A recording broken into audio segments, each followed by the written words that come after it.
What is going on, Fortnite fam? Welcome back to the Fortnite Champion Series. Last weekend, we saw Reason and BenjiFishy stand above the rest. And now with one weekend left of competition, which 50 players will push on through to Grand Finals and the Heats next week? Well, we're about to find out. We are getting ready to get into all the games.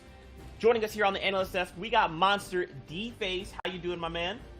Hey, ready to rock and roll, man. Like you mentioned, week one was insane. Those days were going crazy. Reason and Benji at the top of the food chain. It was literally a historical moment for both the players who are writing their whole entire new story, right, for Fortnite competitive. That's right, and the story continues moving on, especially as we'll be seeing them in Grand Finals. We will have Ball TW joining us in just a moment, and we'll get into the show, but first, let's talk about what you guys can expect as a viewer. If you're just tuning in for the first time, welcome to the show. Glad to have you here. If you've been with us before, you kind of know what the general, how the general flow of the show is going to be. But for those of you who don't know, don't worry, we're going to get you up to speed. It's a great day of Fortnite. It's going to be a great day for some incredible games and some awesome action out of EU. And then later on in the day, we'll be back for NA East. With that being said, let's talk about the format and what you guys should be seeing. Now, keep in mind, we're hopping in. Every day is a self-contained mini-tournament, if you will. Round 1 is open to Champion League and above, where then from the top 3,000, move on into round number 2. From there, the top 100 players advance to round number 3, and that is what we will be watching today. From here, the top 50 players will advance to the Heats next Friday, so definitely keep your eyes locked on that. But Monster, the big takeaway here is players could be potentially playing a maximum of 14 games before hitting here. So, competition is already pretty steep. The Heat's here, 100 players, top 25 will advance to Grand Finals, and that's where I'm looking to see, Monster. The Grand Finals, 6 matches, 1 FNCS champion is crowned. Yeah, like you said, I mean, it's a long stretch, right? Putting in all these games. These are grueling, taxing days for the pro players. But it's only 6 matches, and they're all leading up to that big Grand Finals, right? That money that's on the line. And, of course, what's next is that Heats division. So it is all in lead up for even better and better competition. And let's not count out the fact that these top 100s have been hard for the players to even qualify into, right? We have players like Mr. Savage who didn't even make it through today. That's right. Mongrel as well will not be in the competition today, but possibly tomorrow will be his shot to run it back. Of course, we're going to keep talking about more on this. Bala will be joining us here any moment. Bala, are you there? Bala? I am, Zeke. Woo! Hey, guys. How you guys doing? Fantastic, my friend. So much better now that you are here. Now, moving on along, we got that point format, gentlemen. 14 points for the Victory Royale placement. As far out as 75th, with a single placement point being on the table, placing between 51st and 75th. Now, the big kicker here is every elimination is 1 point, capped at 20. So even if someone was to rack up 30 eliminations, they will only walk away with 20 points total from that. So 34 points total available on the table as far as the point total is concerned. Now, we haven't seen anything higher than 8 eliminations yet, Bala. So maybe today is the day to break into double digits. It could be, and I think that if you're looking at historically how this goes throughout FNCSs, it does get looser. It does get slightly easier and also potentially more W key focused. So if there's any day, Zeke, you're right. It could be today or tomorrow.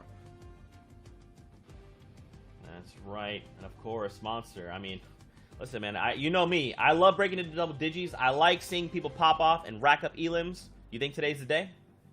Hey, I mean, Mitro set a little bit of a pace today for himself, right? Pulling in a big W key game for himself, 18 eliminations, barely qualifying his way through. We'll see him soon there on the last page of the roster for people that made it to top 100, but it's hard. We've only seen, at best, 8 on this kind of, or making it this far when we boil it down to the top 100 on the given day. So to break into double digits, that'll be a record pace for this FNCS solos. Man. I mean, listen, EU's always bringing that fire, and I'm hoping today is that day. I mean, we also, let's not forget, we got NA East coming on later in the day, so we have a great day of Fortnite ahead of us. Here's your pricing breakdown for Europe specifically. Do keep in mind, every 100 player, all the 100 players, excuse me, who are participating today will walk away with something. First place, of course, at $5,000. You would like to place first if possible. Reason, Benji have done it last week. The question is who will walk away in that first place spot today. Now, don't forget, there is also 7 regions all going head to head, and they all have individual prize money on the line.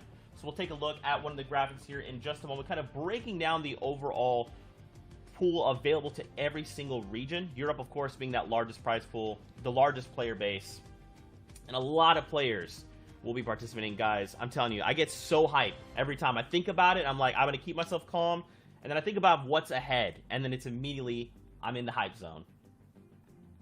That's Yeah, what I'm saying, what's right? not to be hype about, man? Like, look at this prize pool for all these different regions, and it keeps coming. So we keep going, and when it comes to the grand finals, it's going to be even more. When we get to stage 2, it's going to be even more. So what's not to be hyped about, Zeke? Oh, man. Well, you're getting me excited. Now, of course, 2 very quick notes before we do kind of keep the ball moving. The first thing I wanted to actually talk about was something really awesome coming to Party Royale. It is Shark Week. You guys ever wonder why sharks in-game are so aggressive? Well, it's because something is hunting them, forcing them out of their own home. If you want to know what could scare a shark, hop into Party Royale Monday, August 10th for an exclusive world premiere of Tiger King Shark. It'll run at the top of every hour for 24 hours, so definitely give that a watch, and next time a shark hops into your box, you'll understand why he may be doing it. For more info on that, check out the blog on Fortnite.com. And please hop into Party Royale. I'm going to be there. I'm a big fan of it, so I hope to see you guys there. The next point, of course, is Joyride has hit the game. Though it's fun to cruise around in vehicles, do keep in mind we will not be seeing them here in competitive playlists. With that being said, guys, we are getting ready to hop into games. The Battle Bus is being prepared. But, as I mentioned before, there's 7 regions all going head-to-head. So what we need to do is probably take an eye and dive on in to see what is going on over there in all of those other regions. Of course, guys, the first place I want to dive into is the OCEan leaderboard. Do you see what I did there? Did you see it? He did it. Like the Let's ocean? dive into Yeah. Let's take a look at OCE and see how things have gone over there for them. Who is currently holding that #1 spot in OCE? Turns out FRX, Tyraxia, I hope I'm saying your name correctly. Congratulations, 60 points, 20 eliminations, no victory royale, but still enough to keep him there in first place. Yeah, for me, though, on this first page right here, we're not seeing Worthy. He didn't actually qualify for the grand finals of OCE, and that means that Muzz, the consistency that he's had, is going to put him in the top spot in FNCS series points, and that's kind of the barometer I use when I'm trying to figure out who the best player is and who is going to be the biggest contender when we get to the seasonal finals. And just to kind of touch on that barometer, right, and talk about how the regions play out, just look at the cutoff, right? 43 points for top 10, 11 elims towards the bottom. But this is an elim top heavy for OCE. And when we switch over to the other page here, you can see those elims are just going to fizzle out all of a sudden, drastically cutting down to barely hitting those double digits. So it was a close running for the points across the board there. Jalen, the second page here, has a little bit more some notable names. Big names like Power Looter as well, coming in on 20th there. But it's just a taste, right, of OCE in the top 25 that are moving on.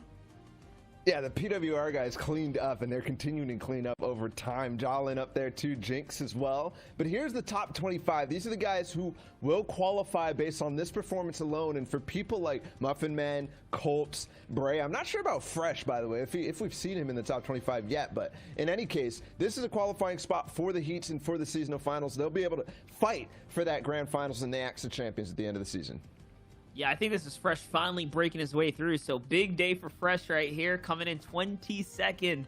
You know, he's been putting a lot of work in there and getting the respect that he deserves, man. But it's going to be an only uphill battle from here. We know that when things get tighter and tighter, the competition changes and some players make or break in those circumstances. But here's the next region. It's Asia, Zeke. That's right, Rifix holding down that #1 spot, 58 points, 12 eliminations in the Victory Royale to their name. Again, the top 25 in OCE and Asia will move on. And here we get a nice point spread all the way down to 39 points for 10th place, Paula. Yeah, and that gives us an indication of how these games are going to continue in the seasonal finals. 2 things to note on this first page. Rifex, this is his first qualification to the round 3 stage, to this weekly finals, I guess you could normally call it. And he does it in style, flying colors all the way at the top. And then secondly is Wildhawk. This is probably one of the most consistent FNCS performance we've seen in any region so far, because he got 2nd, 4th, and 5th so far in all the weeks. That definitely means I'm pretty sure that this guy is going to be way up there. I'm pretty sure this is Riddle, but obviously these names are very, very much confusing. Yeah, that's just kind of how it plays. You see CRSQJ down there, right? That's Q-Jack. We've seen him in previous kind of leaderboards before. Obviously, one of the runner-ups on the scene. A big notable name here as well. 19th Bell, right? Pushing his way through. T1 Quick. So these are notable players that we've seen consistently pull through on the Asia leaderboards here in the standings. But what I wanted to point out is the fact that the eliminations are so much lower on this standings compared to OCE. On the last page, we saw a few players kind of getting up there, but the first place, Rivex, like we said here, he only had 12 elims for the Victory Royale, so it just shows you how things are kind of changing up just to break it through to top 25. Here we go, the top 25 cutoff for Asia, 31 points. Ruri just edging past there. The eliminations being what pushed him over the edge. Those 4 ended up helping him qualify onto the next week. Super excited about that. And of course, guys, we are taking a look at all things EU today. You're probably asking, well, which 100 players are we going to look at, Zeke? Who has pushed on through? Hey, don't even worry. We got you guys covered. Boom. Here is a big breakdown of all of the players. Milan, Toos, Andalex, Snappy, Kinzel, Bad Sniper, just to name a handful there. And the list continues, guys. There's so many names to talk about here. That they do, and they're ordered in order of how they played in the semifinals. So Podesai at the top in semifinals, but yeah, you said it. All these different names. Vino, somebody who's starting to really perform. Vadil as well. Andalex is here, and he's going to try to perform and get all the way to that top spot. And you know his strength. You know he is the former FNCS champ, at least the last one in the duo season. And on the second page, man, I'm just keeping my eyes on Reason here, right? You got Kiriachi making his breakthrough, finally, all the way to round 3. So now we're going to see Kiriachi, but we know he struggles when it goes later and later into the competitions. He's typically want to fly through the open days, but we'll see if Kiriachi is able to overturn that boulder and reach the other side now.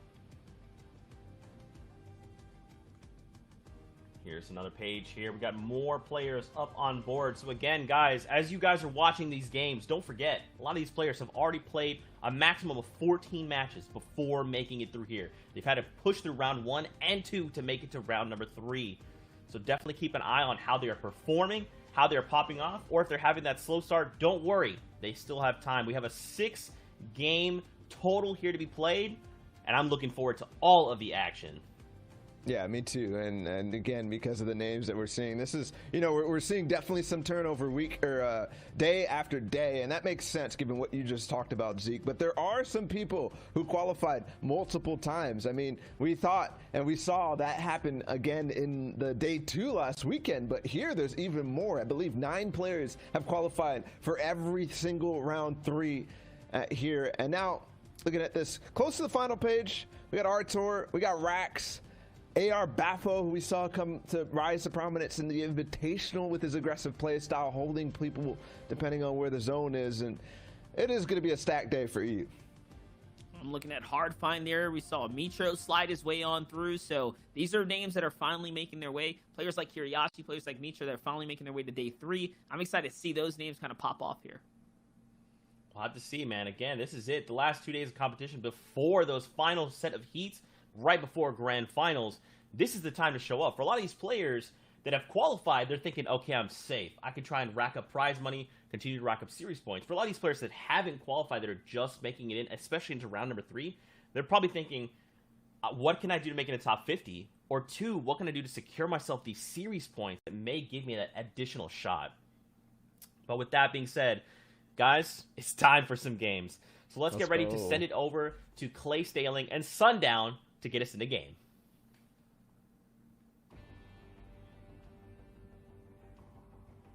Monster, I'm Sundown, joined here by Clay, and we'll be taking you through 6 games of top-level Fortnite action in EU today. Clay, how are you doing? I am excited. I am ready to see what EU has in store. Last weekend, it was a battle for first there between Benji and Noah Riley. Today, let's see, will it be a battle for first at the end of 6 games? I think it's going to be. EU never ceases to amaze us. It never ceases to amaze, and now it's time to get into that match number 1, and no more of us, exactly straight into the game. Let's see what the bus path looks like. Let's see where everyone is going, and who are a couple people that you have your eye on this game, Clay?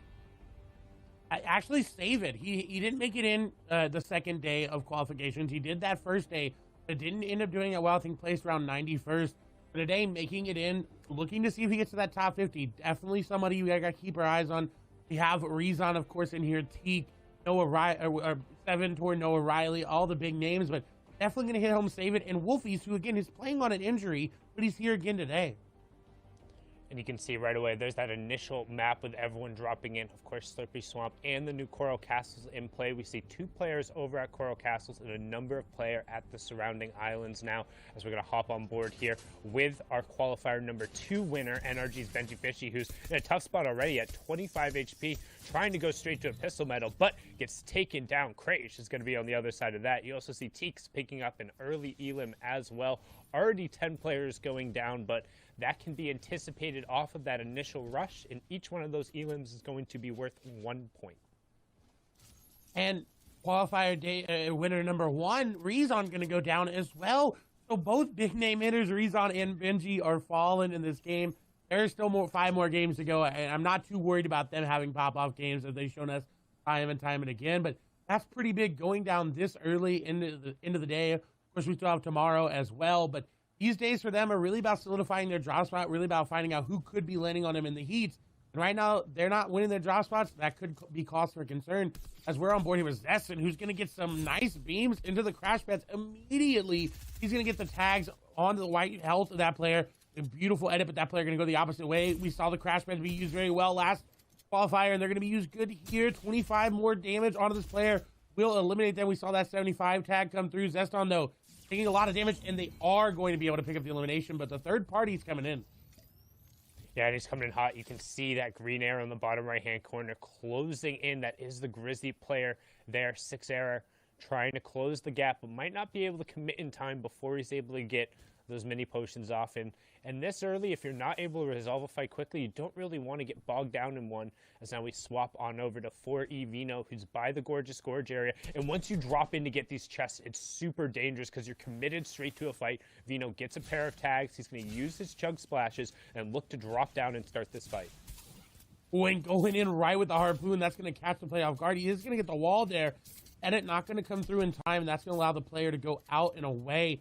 But Vino, in this area, needs to finish it quickly. This is the story of solos. You don't finish your fights quick enough, you're going to get third-partied. Player, though, managing to stay alive and play a little bit of back and forth. The edit on the cone comes through, a big hit from Vino, but who's going to come out on top? Vino hits another one, but down to 16 HP. Ooh, and the jump up going to come through, and Vino does end up picking up the elimination. Don't Care Tyne doing a good job of using his last defense of the cone to kind of try and play that last-ditch effort box fight, but not quite being enough, getting either party down, just a one-tag situation. But now got a little bit of friendly fire going on between 2 of the Become Legends players there. You see Edison on one side, and I don't exactly see who is on the other, but they're right over kind of in this northeast passageway, just on one of the edge houses. It can be really difficult if you get bogged down in a fight there. You can see a little bit of smoke coming from the campfire, so you know the player is on at least some form of injured damage to him. Edison trying to track down big 43 white tag down. He's going to follow them right away. That was 6 who was on the other side of that. And that's one of those elims you get, and you know they're going to be coming in to your DMs after. You're like, why'd you, oh, what? I can't believe you came across me and elim me. And that's one, you just got to path a little bit better on your rotation. As we move over to a big fight here between Mitro and Axforce. Mitro finally in here yet again, had an amazing qualification run. As Axforce is trying to get out with the crash pads, Mitro continuously peppering him there with that AR, and the wall almost getting taken. Mitro takes a big hit, though. This is not looking good here from shields are cracked as well. Axforce took the defense and immediately put it back on offense. And Mitro is looking really, really bad here. He's got to make a good play. Then it comes out, and he makes an amazing play. He just 50-50s him. He says, you know what? I've got a charge. You've got attack. I'm going to take it. And he ends up on top. Yeah, that's the difference maker. You keyed in on it right away. It's the attack versus the charge. And when you're in that fight, if you're able to kind of keep that high rate of fire and keep your distance and get the repeated tags, there's no reason to close the gap like that. You need to keep your distance, but Mitro is so good at kind of exploiting that one opportunity. He hits a huge charge shotgun shot there. But that was brilliant by Zestin. A nice little reverse edit to drop down the high ground of his opponent, and he's able to get the upper hand with a quick little tack shotgun shot there. But now he's going to reset, pop off that big pot and make sure he's at his most efficient HP to kind of close out this engagement. Ooh, and almost catching that player there with the edit up. Luckily able to get out of it. Now putting the pressure back down.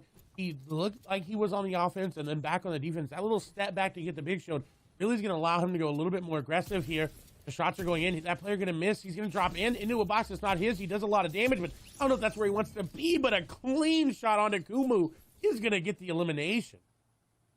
Yeah, that's a big point coming out from him there. Unfortunately, having to eat that big pot and then also taking the trade, he's going to lose a little bit out in terms of the effective HP. Not going to be able to get up to the 100 mark, but he is closing in on the top 75 as well. And we kind of talk about the rhythm. Over the course of these 6 games, it's really important in the first 2 games to kind of establish yourself, because once you're in these set lobbies, you don't just get to go and queue back up. It's not, okay, I get to reset and face somebody else at the drop, as RQS Heat just absolutely ends Train H Matfi there with a brilliant shot from the bush with the hunting rifle, and he's going to have to go back and experience that, waiting for the next lobby to come through and watching everyone else, maybe get a little bit of replay review going on, but otherwise just kind of collect yourself and go next, as we have a 3-way fight going on here. This is an awkward one too, with Light coming in being the third party. He actually may end up picking both. He doesn't.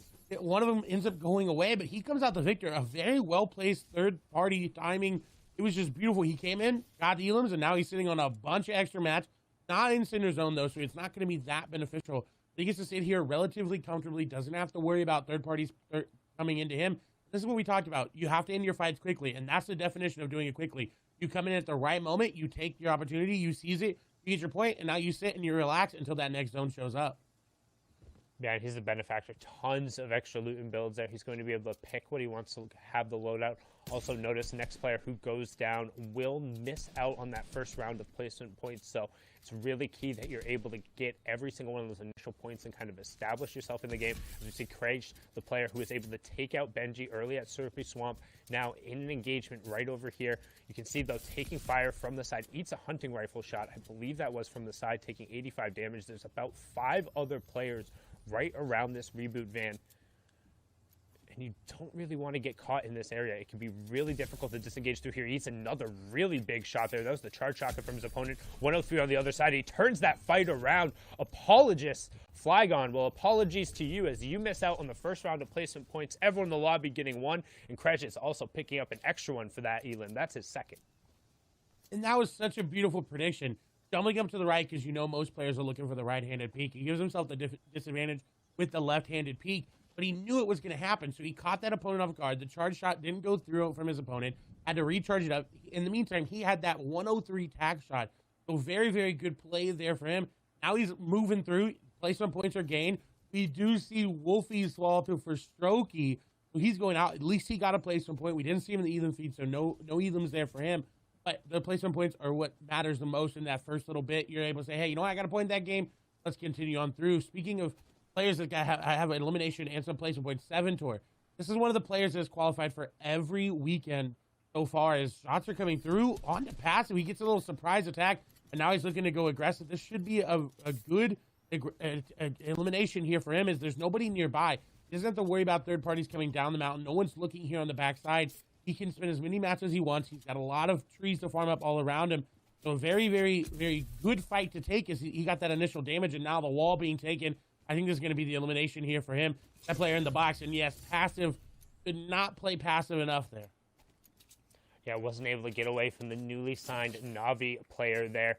Not as sincere, getting back into the Fortnite scene with a number of key European signings recently. I believe they also picked up Patrick there, but Krej is now under fire again. He has the FNCS Duos champion Andalix on the other side. Crashpad goes out, and actually really beneficial. If that was Krej's Crashpad, that was sick, because he just forced Andalix up into his other opponent. He's basically like, here, you deal with this now. He's able to get a cheeky disengage as well. Now he's going to try and re-enter the fight from the side, and just a little bit of stroke of luck. Good timing, and hopefully he's able to kind of close this fight out now. He's able to kind of get some pressure up on the wall, has the charge shotgun on the side, edits down, gets the wall replaced, wants to close it out, but the player has already disengaged and put another box of space. Great 61 shot through the pre-edited wall, but not quite able to find it. Is well above the Storm Surge threshold. However, only one player will have to go down, so that pop-up should disappear shortly here if Krej is able to close this one out for his third elimination. He's desperately seeking for it, but this player's doing a good job of fending him off, and that shot's going to back him off again. But Andalex, the FNCS Duos champ that Monster had talked about, goes down to Krejcis for his third elimination. He has now eliminated 10% of the players that has gone down. 3 of the 30 in his hands, but Noah Riley smells blood in the water like it's Shark Week, and he goes and he gets that one as well. He's going to end Krejcis' run. He'll go down there with 4 early points, but Noah Riley is going to be the benefactor of all that loot now. Almost the giant slayer there from Krejcis. Benji and Dillix could have taken down Noah Riley. That would have been insane if he was able to do it. Going down too short, it still has got to give him confidence going in. I believe the first time we've seen him there in these round 3s as we swap over to Vostroki, who's in a back-and-forth storm battle with Tayson, is going to get the elimination. Desperately needed to, because Zone was coming in, HP was looking low. With that elimination, it is very good for him. He finds some peppers as well, and pop a big shield, grab the peppers, and start to rotate into Zone. Does have to be careful about Billy being held out, but Vostroki in a very good spot. Also, with 3 eliminations, this is shaping up to be a very, very exciting endgame. Yeah, and a pair of back-to-back eliminations from the Ovation Esports players are Ova there, Vostroki, and Noah Riley doing a good job picking those one-ups and seeing some of the early eliminations. But now you can generally expect some of the fighting to wear down now that most of the people are in the rotations establishing themselves in zone. You can anticipate players wanting to kind of hit that next threshold. But let's talk about the format a little bit here in terms of where the points come from. Like, yes, the eliminations are going to add up, but what are players looking for in terms of succeeding? And success really looks like continued top 5 performances over and over again. You really get benefits if you're able to get in the top 3 on a consistent basis, and that's where you get rewarded. Of course, victory royales are huge as well, but you'll notice that the players who end up creeping up towards the end are the ones who are making these late games over and over again and picking up a few eliminations here and there to top it off. Jamside, no stranger to that as well, has put himself in a good spot to pick some elims up, especially if that zone does end up pulling a little bit towards him. Now, with where it is, it's going to be very hard for him to pull that zone, but he does have the crash pad, so rotation should be fine. He's actually going to look to get a box on this player, and he does, and Freddy gets boxed up and eliminated quickly, and that's the Fortilla loot as well. Ocean's Burst Rifle and Ocean's Bottomless Chug Jug coming in clutch there. I don't know if he's going to be able to pick the Chug Jug up for those slurps or the minis in his inventory, but what a heads-up play there by Jamside. Jamside, the Virtus Pro veteran who has been around the scene for as long as there has been a scene, and honestly probably a little bit before, one of the just absolute original Fortnite players and somebody who's been at the competitive top for so long, but honestly I think really shines particularly in solos. He's very disciplined in his gameplay. He knows what it takes to succeed, and he stays up in terms of his level of mechanics and able to pressure opponents. So really well done from him as we swap on over to another Ovation Esports player here. It's Zestin, who's already has 2 eliminations as well, so some good aggressive play coming out of the Ovation crew so far. And unfortunately, I said it. I said, save it. I want to see him do well, and unfortunately falling. But again, there's 5 games left there for them. They can turn it around. Zestin, though, in an awkward spot. He's got 2 players standing behind him, got a player in front of him trying to hold him out. We see nice beams, so he's actually going to pick up the elimination on Dikizzy. And you talk about the Ovation players. Noah Riley picks up another elim as well. So both of them going hand in hand and hand in hand together. And elims, we'll see how they do in this mid into end game. There's the Grizzly player was rotating nearby. He actually gets out of a very awkward spot, relatively, on top. Doesn't take any damage, gets an elimination, and now he's got a free rotate in his own. Now we're going to hop on over here. The MCS X Squeeze. You can see Teak right on the other side. Teak just outside of the top 10 in the semifinals, but he's had probably some of the most consistent solo performances recently, both across FNCS and the DreamHack Opens featuring Fortnite. So some really good outputs out of him right now. But Exqueezy RR repping the controller gang on the side here, already sitting on elimination. Top 60 situation with the 3rd zone closing in, so not a ton of onus right now to be going out and getting any additional eliminations or damage, particularly if you already have one. That generally means you're going to be safe from Surge comparatively. As we see now, there's the 4th storm zone showing in the right-hand side there, and a lot of water in play here, as well as the center island of that lazy lake. So the key is going to be who's going to be able to establish control there ahead of time, and they're going to be able to have pressure on a lot of these other players who need to rotate in.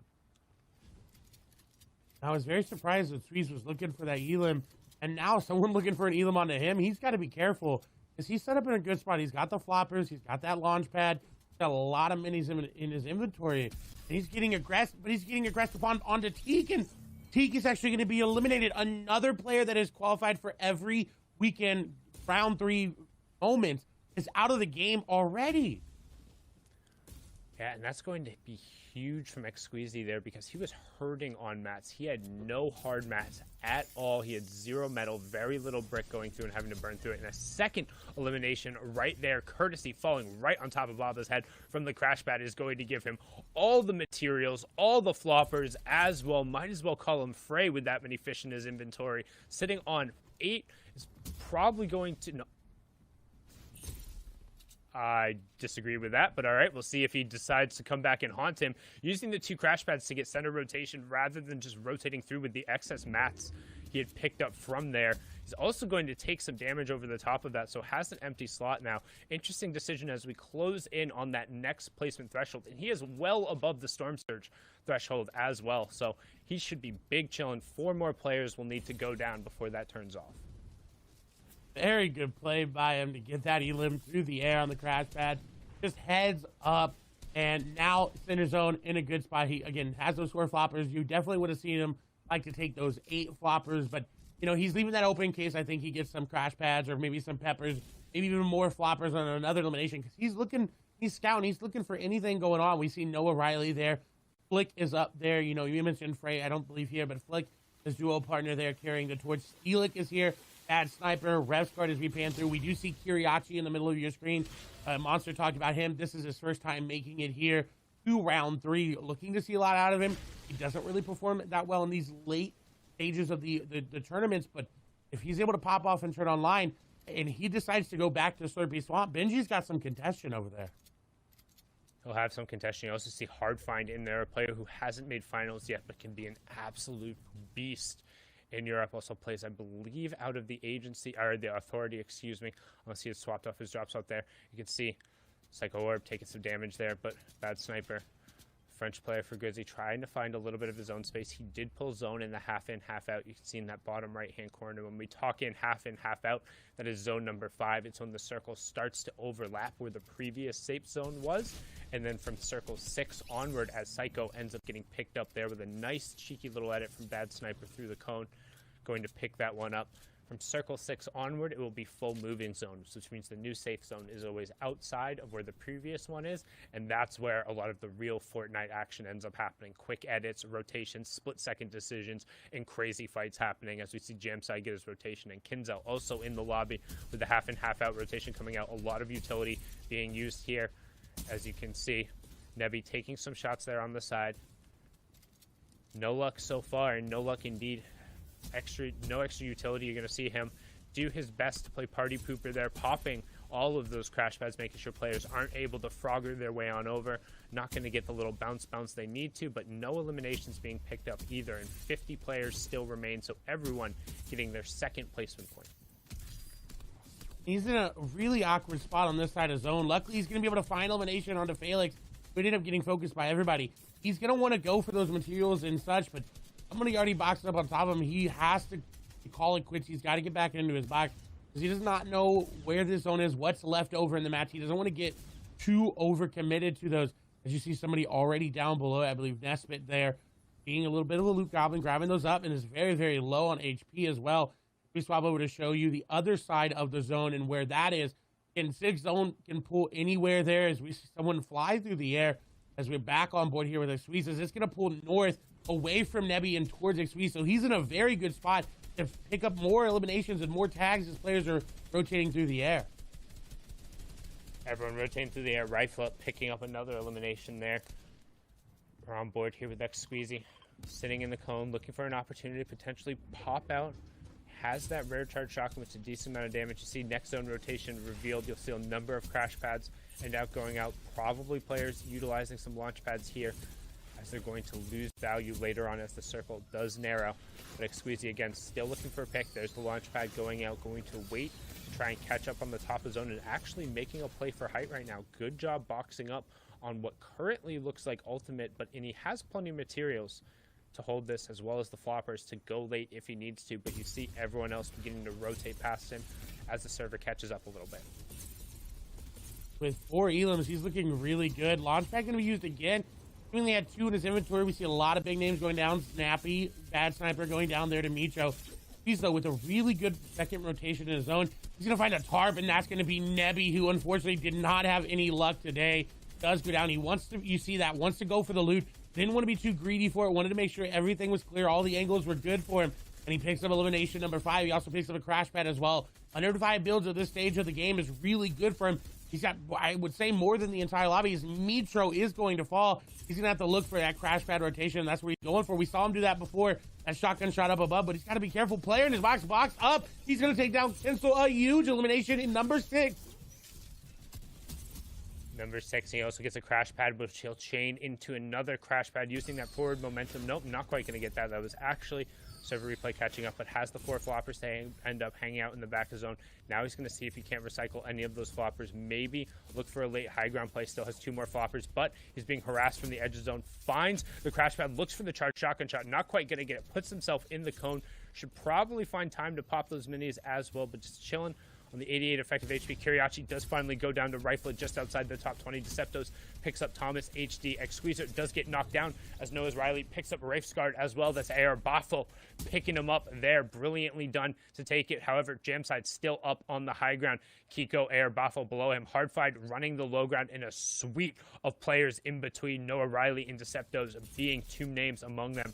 Right now, Noah Riley continuing his explosive run onto the scene. Brilliant so far through all of the FNCSs. He struggled in the first week, 84th place, but then brought it back in qualifier number 2, and now he's just bringing it permanently. 5 eliminations so far. Found a second there as well, with 2A also getting ticked over. So again, top 12, almost into the top 10, which is what you're looking for out of these players.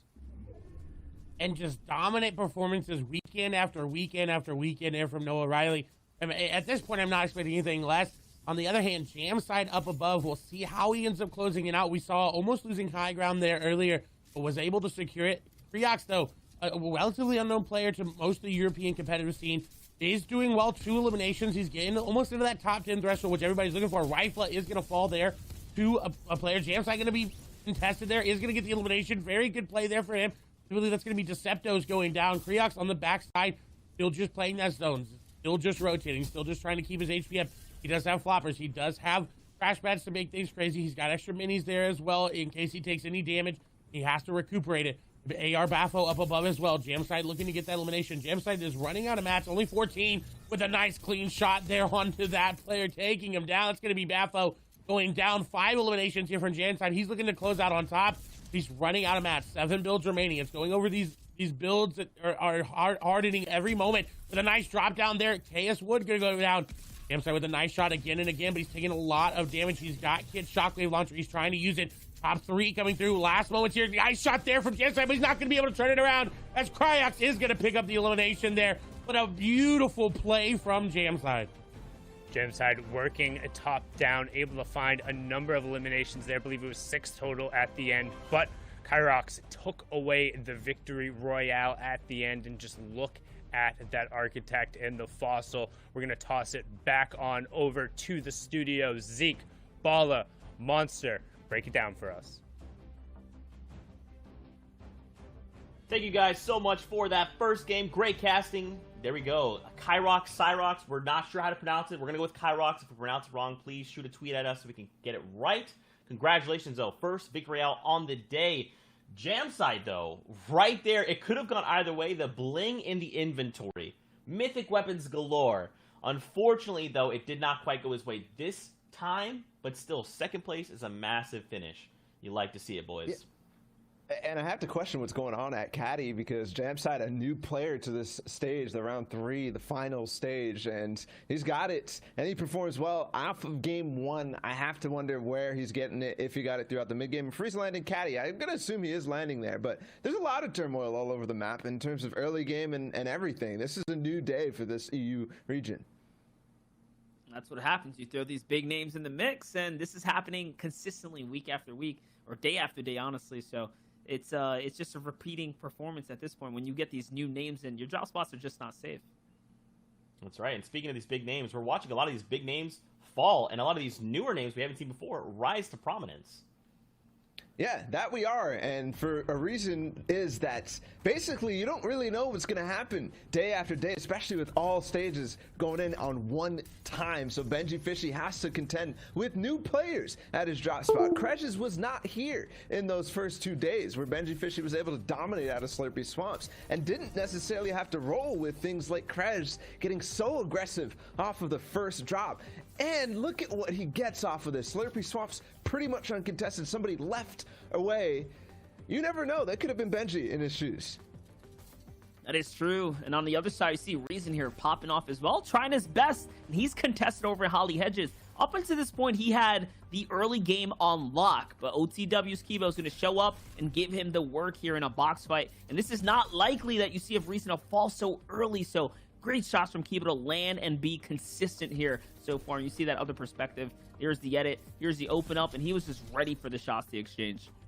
Yeah, that he was. Reason did so well out of Holly Hedges. It's surprising because we didn't necessarily see anybody really do well out of Holly before this. But on the other side of the page, you have Teak out of Frenzy Farm doing quite well, at least to start off, but ended up getting, you know, pretty middling performance for Teak. We'll have to see if it continues. At least off spawn is doing well for him. This is a look at Noah jumping in. Krej is a little bit of a revenge here, right? Krej dropped Benji early, and then Andilix, but not before meeting his match here. Noah walks in. It's the OVA boys who are stepping up right now. This is the Noah that we saw giving Benji a run for first place, and now new names stepping up here is Fastroki Bella. Yeah, and he's taking out big names as well. Wolfie's again engaged in a storm fight. Fastroki will have none of it though, but he goes on to come out of that and continue to frag. Tayson right there in a fight with Toby. Fastroki comes and steals it and then continues forward. These guys were all dominating out of the OVA group, and Noah continued to go, but it wasn't just Fastroki, even though he'll take out the German-speaking foe of Tayson on the other side as well. Definitely really nice stuff from him. In the storm, does not care. There's the last shot. Well done. And still, mid-game fights continued. That's what I wanted to mention, right? It's just the names they're taking. They're taking nothing but slayers out of the field here. You're going to see some Zeston on Arion action. Here's another look from Zeston. Again, pushing into these box fights. These are all mid-game aggression, right? Early to mid-game, just dominating right now. Catching the bulk of the eliminations as far as the action goes for the opening segments. Here's Zeston's perspective again, right? Already on 2 limbs, and then stomping on through, jumping into any action that he can get his piece of. And for Zone 3, taking fights in the mids right here, this is all impressive performances. Before we round it out with Noah, Noah just went wild in this game. That he did, and the entire OVA organization, all the different players on all sorts of different parts of the map have mid-game fights, but Noah is the man who played so well, had the epic duel against Benji Fishy to close things out. Unfortunately fell just shy 4 points of taking that day 2 win. But in the end game is where he gets activated, and this is a good start for the man who got a 7 elim game and an 8 elim game back to back in day 2, the last weekend.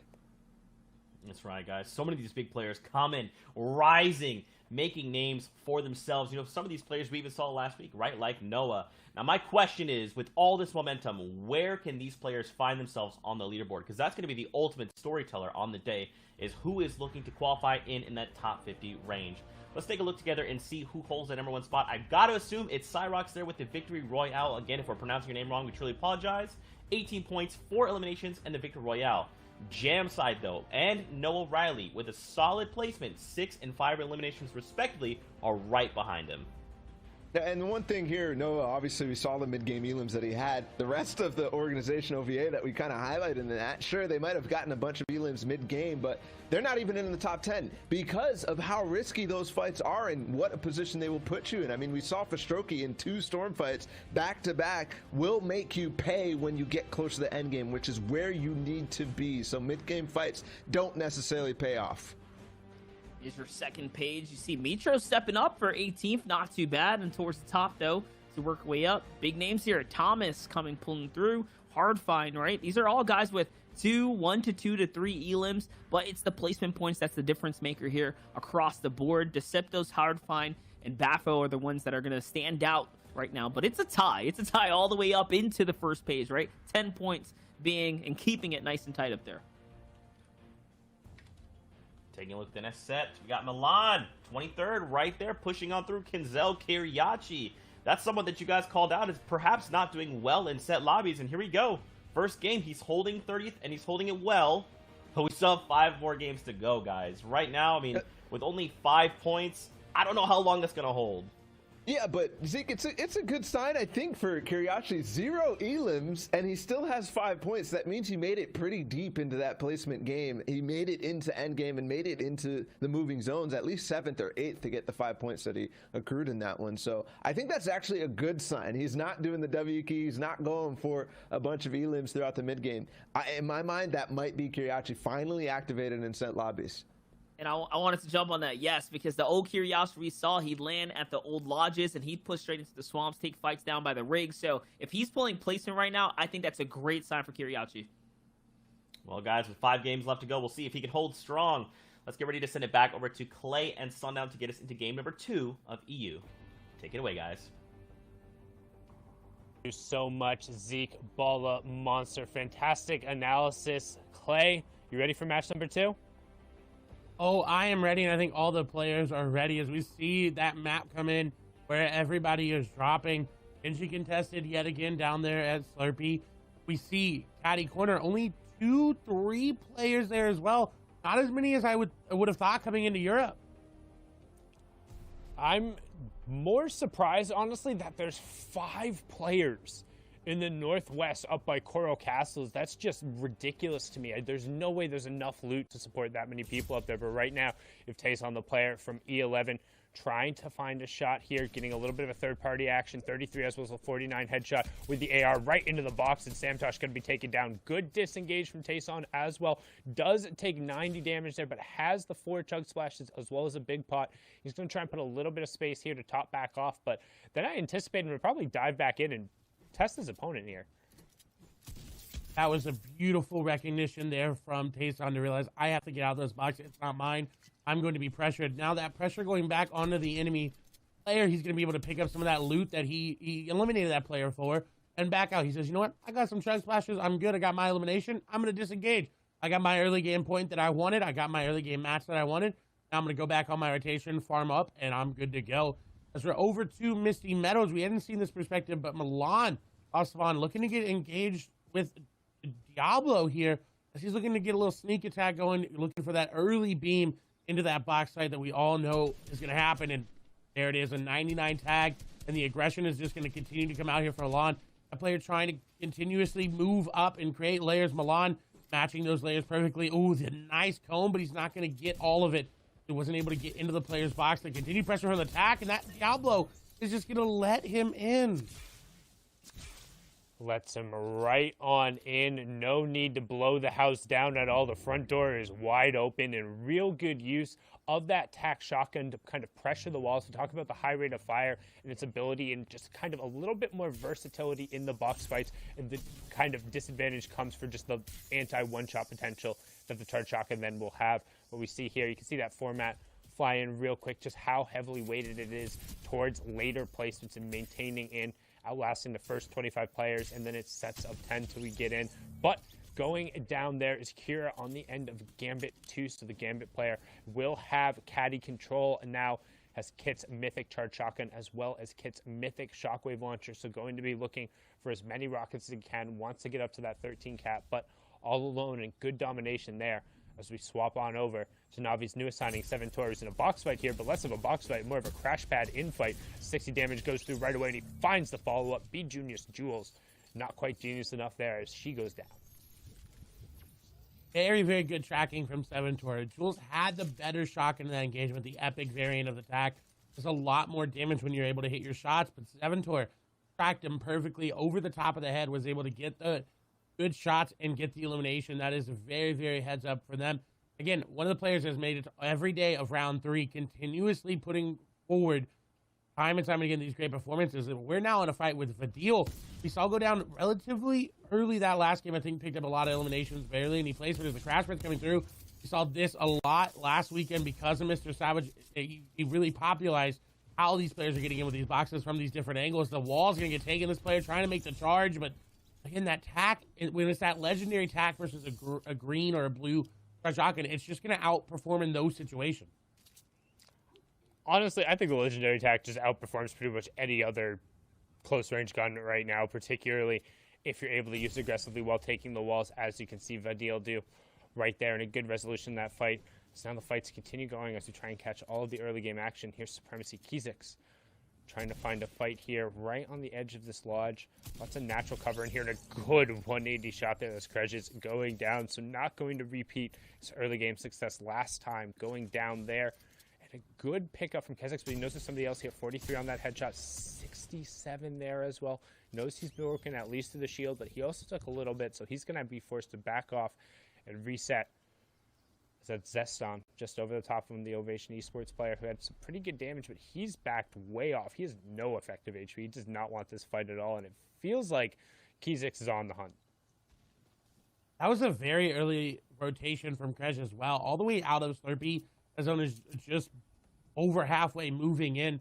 So interesting to catch that eye. Ooh, Vadil is going to get taken down there by Steelix with a nice snipe right there and Salty. What an elimination. He got that elimination, not able to get the loot, but he's on his way. It is Kiriachi, however, who is back to his, natural playstyle of being very, very aggressive. Unfortunately for him, not able to get the elimination, but maybe that's a good thing. He got the rewards from the elimination. Now he's able to just to calm down a little bit, able to play more for that in-game style that Balla talked about. I'm sure he would have loved the point, though. Like, I think any time in that situation, walking away without the elim when you have somebody chased is really unfortunate, but Steelix is picking that one up regardless with the hunting rifle headshot. So we hop on board here with Axe Force trying to snag away that slurpfish right on the edge, but he's under pressure. Things could get awkward real quick here. He's going to pop that slurpfish, but he needs to have enough time to even get it, and his opponent's not doing that. They are on the edge of zone. He has plenty of shields, but this is just a weird fight to be taking. Sometimes you got to do what you got to do, though. Both players looking a little desperate in this situation as the box fight kicks off. 71-28 comes through. Third tag as well. 3 back-to-back shots from Axe Force. Some good damage. 24 white. And NXS Andy looking a little bit lost there as Axe Force picks up that fight, picks up the elimination, and closes in on that top 75 first placement threshold. A heads-up play there from Axe Force to realize, hey, he edited that ramp on a wall that I own. Now I can go in and just easily edit that one and get the elimination. So very heads-up play there. Again, in the zone, though, did go a little bit overboard for that surface, but it ended up being a net gain from it as we're now over to another big fight. Kizzy versus Rezon. Rezon, did very well, but boxed up there and there's nowhere to go. Rezon is not looking like the same Rezon that he did in the last weekend's qualifiers. Yeah, a little bit less pace coming out of him so far. He's generally been able to kind of get himself established early on, and that's when he has success. But if he's not able to do that, it's going to be a lot harder to see him charge up the leaderboard. He's not necessarily the player who's going to have that really big elimination victory royale game. He's capable of doing it, but it's much more common you're going to see consistent top 5 placements in a couple victory royales here. You can see game 1 winner Cyrox did not have a single elim or top 25 finish in week 1, so really well done from him to kind of change up the pace a little bit here. So we hop on board. Top 75 is done. 1 point for everyone who is still left in the lobby as a quarter of the players have gone down. That is insane that he's able to churn up that much, get eliminations, and get that victory royale as well. So this really shows a testament to these players realizing that I've only got 2 more days to possibly get here and then maybe qualify through consistency. But he said, you know what, I'm going to come out today, I'm going to come out swinging, and I'm going to make sure I get a good first game, and then from here he can continue to play his game for in-game, continue to pop off. We saw him play a hard rotation, not look for really any elims until that top 10, top 5 moment, where we saw him get that elimination on a jam side and pick up the dub. And this is exactly what he needs to do. What is concerning about him, though, is he's only 53 damage above Storm Surge. You really want to be sitting about that 100, 150 range, and he's going to need to get some tags. As we're back over to Caddy Corners, it doesn't look like the fight's just done. Yeah, this is what happens when you're in catty corner. Every player and their mother and their grandmother, probably their uncle, a long-lost cousin or two, wants to try and third-party this loot, catch you as you're rotating through. You can see 4 players now rotating through this area, but Toos is the one they're looking to hunt. He has plenty of shields, though, in all the mythic loadouts. However, Big Shot ends up coming out down to 84 HP, looking to hold an angle with the mythic charge. Might opt to disengage, but he owns a lot of walls here, trying to find a cheeky little shot, but not quite going to get it. Now going to be forced to burn through some of those chug splashes. I don't know if I agree with burning exactly through all that and then going and taking the engage, but he's going to use 5 total, get himself back up to 164 effective HP. Tries to use the shockwave to get in, not quite going to get it. Counter crash pad comes through, but the counter crash pad is actually just a delivery system to give Toos all the loot and another point there. Going to get some more chug splashes out and just continue himself on down as we hop on over here to Noah Riley, who is getting beamed up there. Luckily, a third party did come in to save his HP just a little bit. Now, the mutual shield off has occurred. They're both popping minis. Could both go for the big shield, but Noah wants to secure a little bit more footing here, a little bit more real estate, trying to keep that pressure up. I think the other player just concerned. Ooh, the crash back coming in. Noah Riley is going to get a stare over the top, but that player going to go down. Nice France there from Noah, but he's got to be careful on this diagonal again. Player just went for it, and he made the edit, but Kiko going to take advantage of that and get the elimination. Yeah, you talked about it. He had to be careful on the angle. Kiko able to get that nice little reverse peanut butter edit, gave him the right hand and only the feet to look at. Hits a huge headshot going on there. No need to jump and expose himself, but unfortunate for Noah Riley going down there, and that's the danger of taking those early fights in the aggressive playstyle. Yes, it can pay off, but the same player who's rotating safely, making good decisions, and getting himself into the top 30 is getting the same number of points as you, and that's just how the cookie's going to crumble if you're not able to take these engagements and rack them up, which what makes these aggressive playstyles just so difficult here.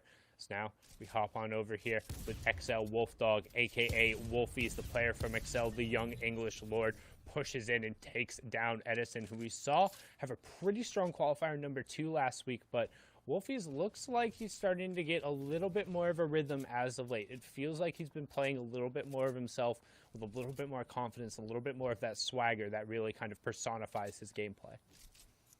And this is a similar situation we saw in Qualifier 2, is that he was low on mats, low on HP in his inventory, low on shields as well, and he needed to make a play, and that's exactly what he just did there. Got aggressive, got into the box, and made a play. Now he's still low on HP in the inventory, shields, floppers, chug splashes, you name it. He doesn't have it in his inventory. He's going to have to find something or find another elimination. If we know Wolfie's is more likely going to be another elimination. Now back over to Kiko's perspective, who took a lot of damage there from behind and from that third party. There's 2 other players here. They're both looking to get this elimination on the Kiko. In 16 points, we saw just take down Noah Riley. A nice little phase through of the stair. Is going to get him a head tag there, but not going to give him a lot of room to work with as the shots go back and forth. Kiko on very low HP. He's going to have to make a really big charge play. He can get the 1 elimination here. It's enough damage to get this player out, but he misses it. No, he hits it. He hits the shot and the follow-up on the pistol.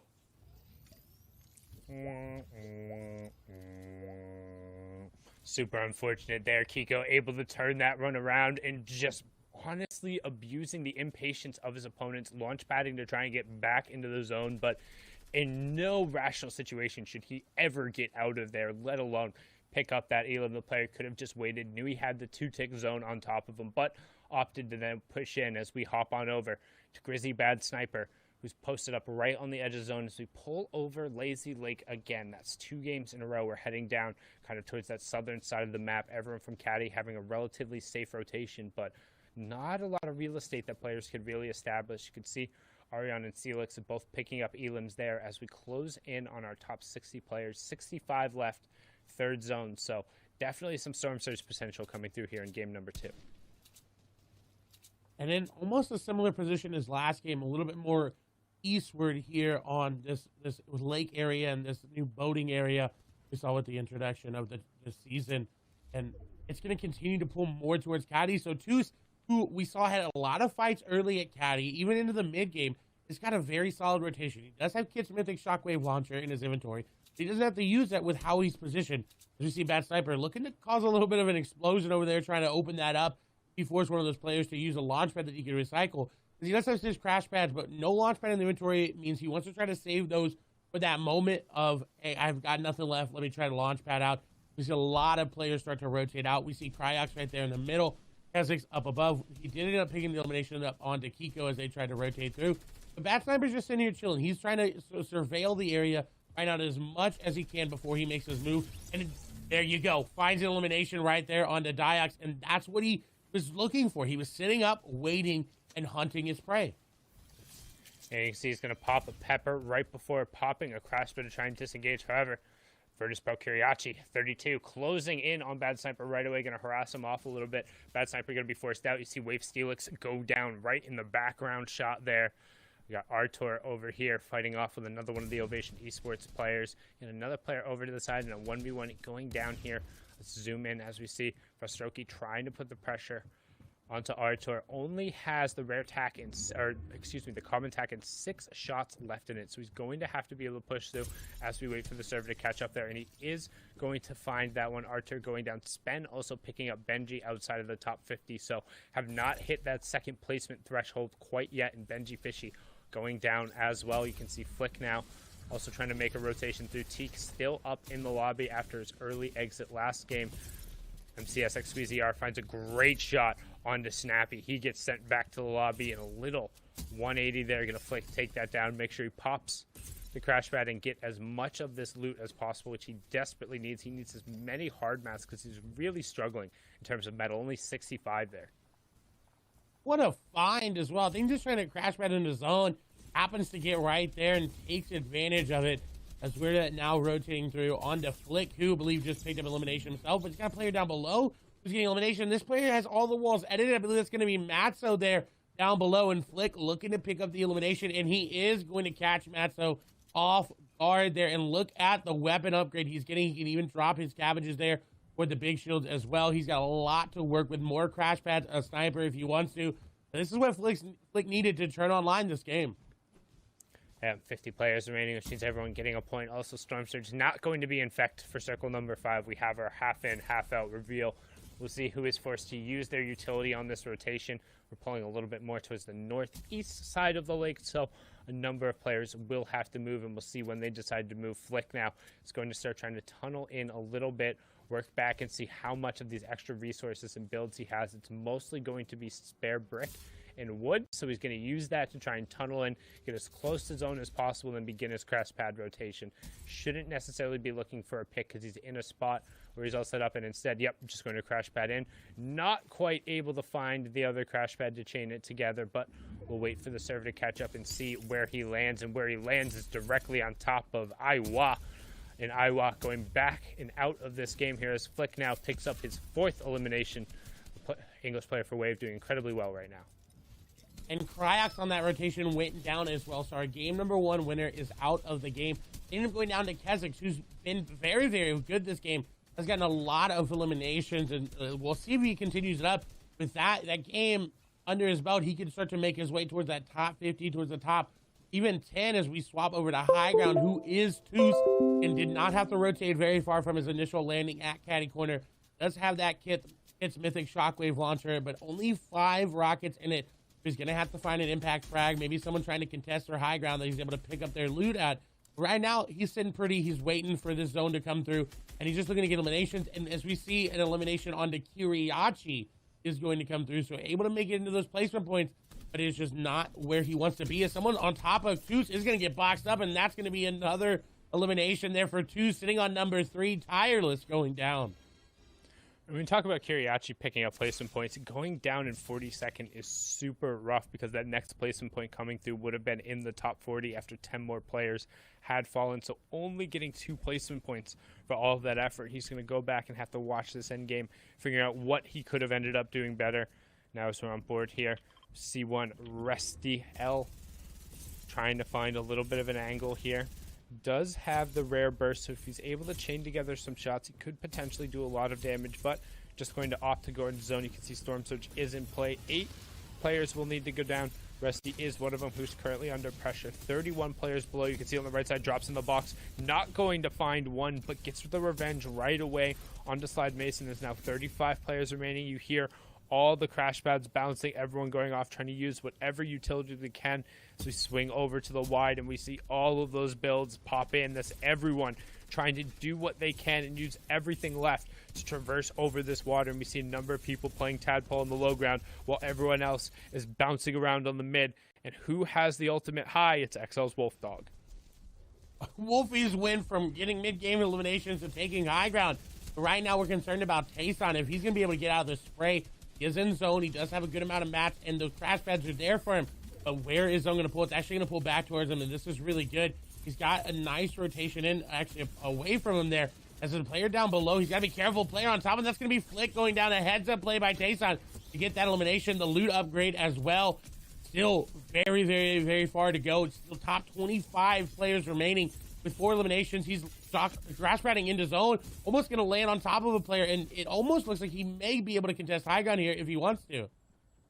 Yeah, Mitro, Jam side, all following in that rotation right outside the top 25. Orion picks up FaZe Martaz fan, a.k.a. FaZe Martaz, LOL. Nice name. As we hop back on board here with E11's Tayson up on the high ground, nearing in on top 20, or Ova Orion going down just outside of it. You can see now Tayson trying to convert on all of it. We have our top 20. As Crown ends up going down right there, and Tayson onto his number 5 elimination right now, and zone is actually going to pull back towards him, so good priority and good opportunity for him to find more as like Squeezy picks up another elimination. Toos now up on the high ground, and we see Bayer on the backside of the zone. A number of players opting to crash pad in front of zone, Tayson being one of them. Him and Squeezy in the same box, but puts a box in between him, uses the tug splashes, use a crash pad to disengage, find his own layer. Toos picks up Kinzo, Wrestle picks up Frizzy, Hardfind picks up Light, and one more player will go down. Then we'll have our top 10, and those placement points will really begin to start ticking over.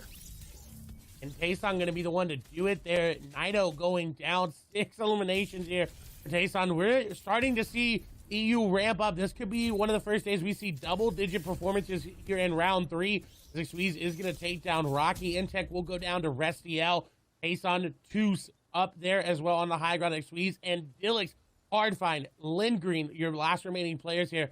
As Hardfind is going to have to make a very, very interesting play. He's dropping down. RPG's going through. And unfortunately, he's going to fall. Tayson going to get another elimination, I think, but he's going to fall as well. Toos up above. We'll be able to rain fire with that mythic shockwave launcher and that mythic charge shotgun there. He is running out of build traver. He's going to need to pick up elimination and needs to end this game quickly because it's over water, but those builds falling down going to do a lot of damage. And also has to be careful he doesn't shockwave down onto a crash pad, because we've seen that come out of Europe before. Last couple of zones coming through here, and Dillix, not very healthy, needs to make a play onto Lindgreen if he wants to make something happen. Resty dropping on down is going to be the benefactor of that, but he actually doesn't take any fall damage. I was worried he was going to fall down, but all the builds being broken in a very good spot underneath everything. He's got builds. He's playing like he's got none. A player on the other side. This is going to be an easy edit onto him. And Dillix trying to make a play is going to go down. Resty going to be the one to do it. And he's made a play. Only Lindgreen and Toos remaining in this game. It's coming down to, it could come down to heal off. And it would go over to Resty. He's got the most HP. Unless one of these players above has floppers. Unless someone gets an elimination as Toos is now starting to drop down. Lindgreen going to go down to Resty. And now Toos has to make a play to get into the box. He doesn't have mats. He still has rockets in that shockwave launcher. He could go in, and that's what he's going to try to do. Into the zone. He's going to be able to pick it up onto Resty. A nice little Mitro classic there. Mitro did it from top down. Toos did it from forward back. Doesn't matter from which direction. The shockwave, a powerful tool right there. Monster, Bala, Zeke. That was pretty disgusting, right?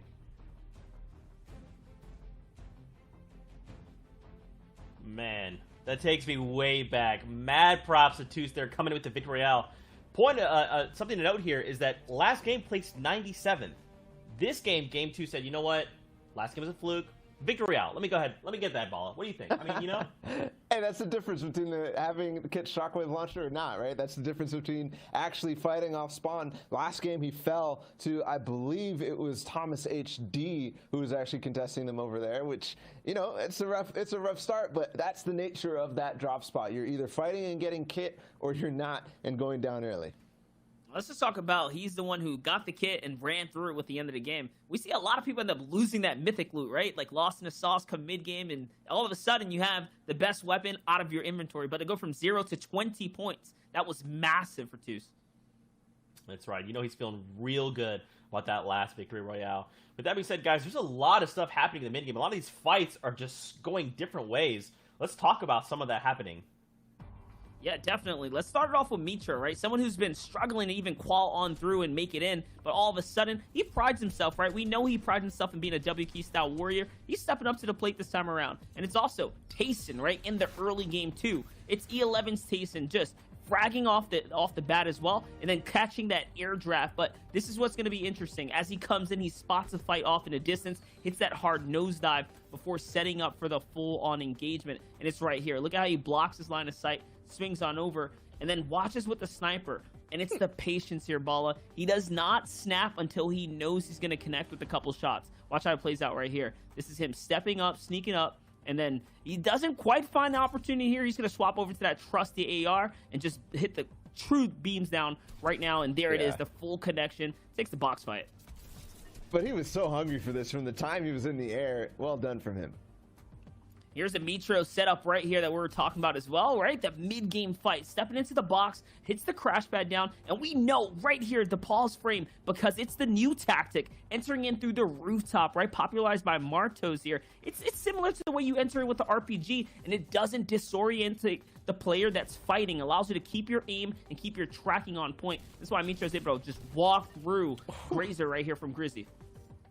Yeah, but so close for Mitro. Yes, the trade goes in, but 32 HP is what he's left with. He will dance it away. That's the style of Mitro. But another player was W King. Kha'Zix, who started this game with only 8 points, ends up getting something like 5 elims in this one. Starts off by getting a surprise catch on the player right there in the basement of that house in this box fight that unfolded throughout Weeping Woods. Well done from him to catch that little wall edit with the build print out so he can get that extra range as the player's running away and trying to reverse stare on the backside. But then going into this building, it's a chase, right? He might find a couple more, but he'll try to come and surprise him. It's Kredges, who we saw take out Benji in the last one, saw do so well. But he'll follow up even further outside of this building, knowing how to fight in Weeping Woods. These very, very close angles. And the best thing about this is he stays slow. We saw, obviously, Tayson with the patience. For Kha'Zix, it's the same thing. Not really going over aggressive with the builds and trying to control every single wall or anything like that, like we saw Mitro, because it's a lot more of a confined space.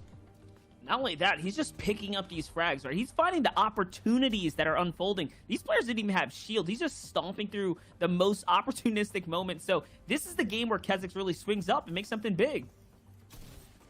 Yeah, and he's been doing that time and time again. I believe this is one of our triple qualified players for everything. And there, that final elim, he does go on to get one more in the end game and also place somewhere within that top 30. 2 games in a row now, he's done good placement games, at least in the mediocre end, right? It's not necessarily top 10, but top 20. That is getting you a certain amount of points. And if you're W King like that early on, it doesn't really matter. If you add on to that, you will push yourself way up the standings. Speaking of standings, let's take a look together and see where things are going for a lot of these players. That last game, especially for someone like Toos who picked up the Victory Royale, where could he be finding himself? Placing 97th before, 0 points, now ending the game. He does have the 20, so he's finding himself in 4th. And Squeezier, excuse me, my brain just stopped working there, tied for first place. Now the eliminations are what's putting him just ahead. Yeah, and he had basically 2 really good games. First game, 6 eliminations, and second game, 4, but also the 6th place in that game. Zeke, like you said, that's why he's in first, but it's still close because nobody's really starting to find their identity besides maybe Squeeze. Everybody else, maybe Nido too, has gotten a 10th place and a 4th place. That's consistency that might end up winning you the tournament, but it's only 2 games down, so everybody else still needs to find their identity in this tournament. I wanted to give a little love to Tayson there too, though. 8th place, we saw those early game frags. He's consistent. He's been consistent since FNCS Solo Invitational. Let's not forget he came 5th there as well. So he's someone who he's always in the question, maybe not in first when it comes to the top 10 standings, but he is there, and he's doing that again this time around. I think he's shaping out to be one of the stronger solo players on the scene. Here we go. We see the point value. So let's not forget, last week, 21 points was the cutoff to make it in the top 50. Right now, we're already seeing a pretty decent spread, right? 10 points all the way out as far as 30th. I mean, if this continues to pick up, I feel like we may see a new that number, that original 21, rise a little bit, because I feel like a lot of these guys, they're bringing their A game today. Yeah, that they are. I mean, we're all the way down to 40th right now. It's 8 points. 50th stands at 7 right now, so 21 seems to be the pace again. Regardless, though, you see some of the guys that we've been kind of highlighting a little bit. Fishroki starts to middle at 40th place. Yes, he's got some points with the elims and the, a couple of points per game for placement, but still not pushing all the way up like we see his teammate or org mate from Ovation Esports, Noah Riley, who's still up there but fell early in that game. Did happen. You hate to see it, but it's okay. We still have 4 games left, and it is the top 50 that will be moving on to heats next week. And I got to say, I'm very impressed with a lot of these players, especially in game number 2. You would assume that a lot of players would just send it, but showing that restraint, showing that they want to play for that long game will pay off.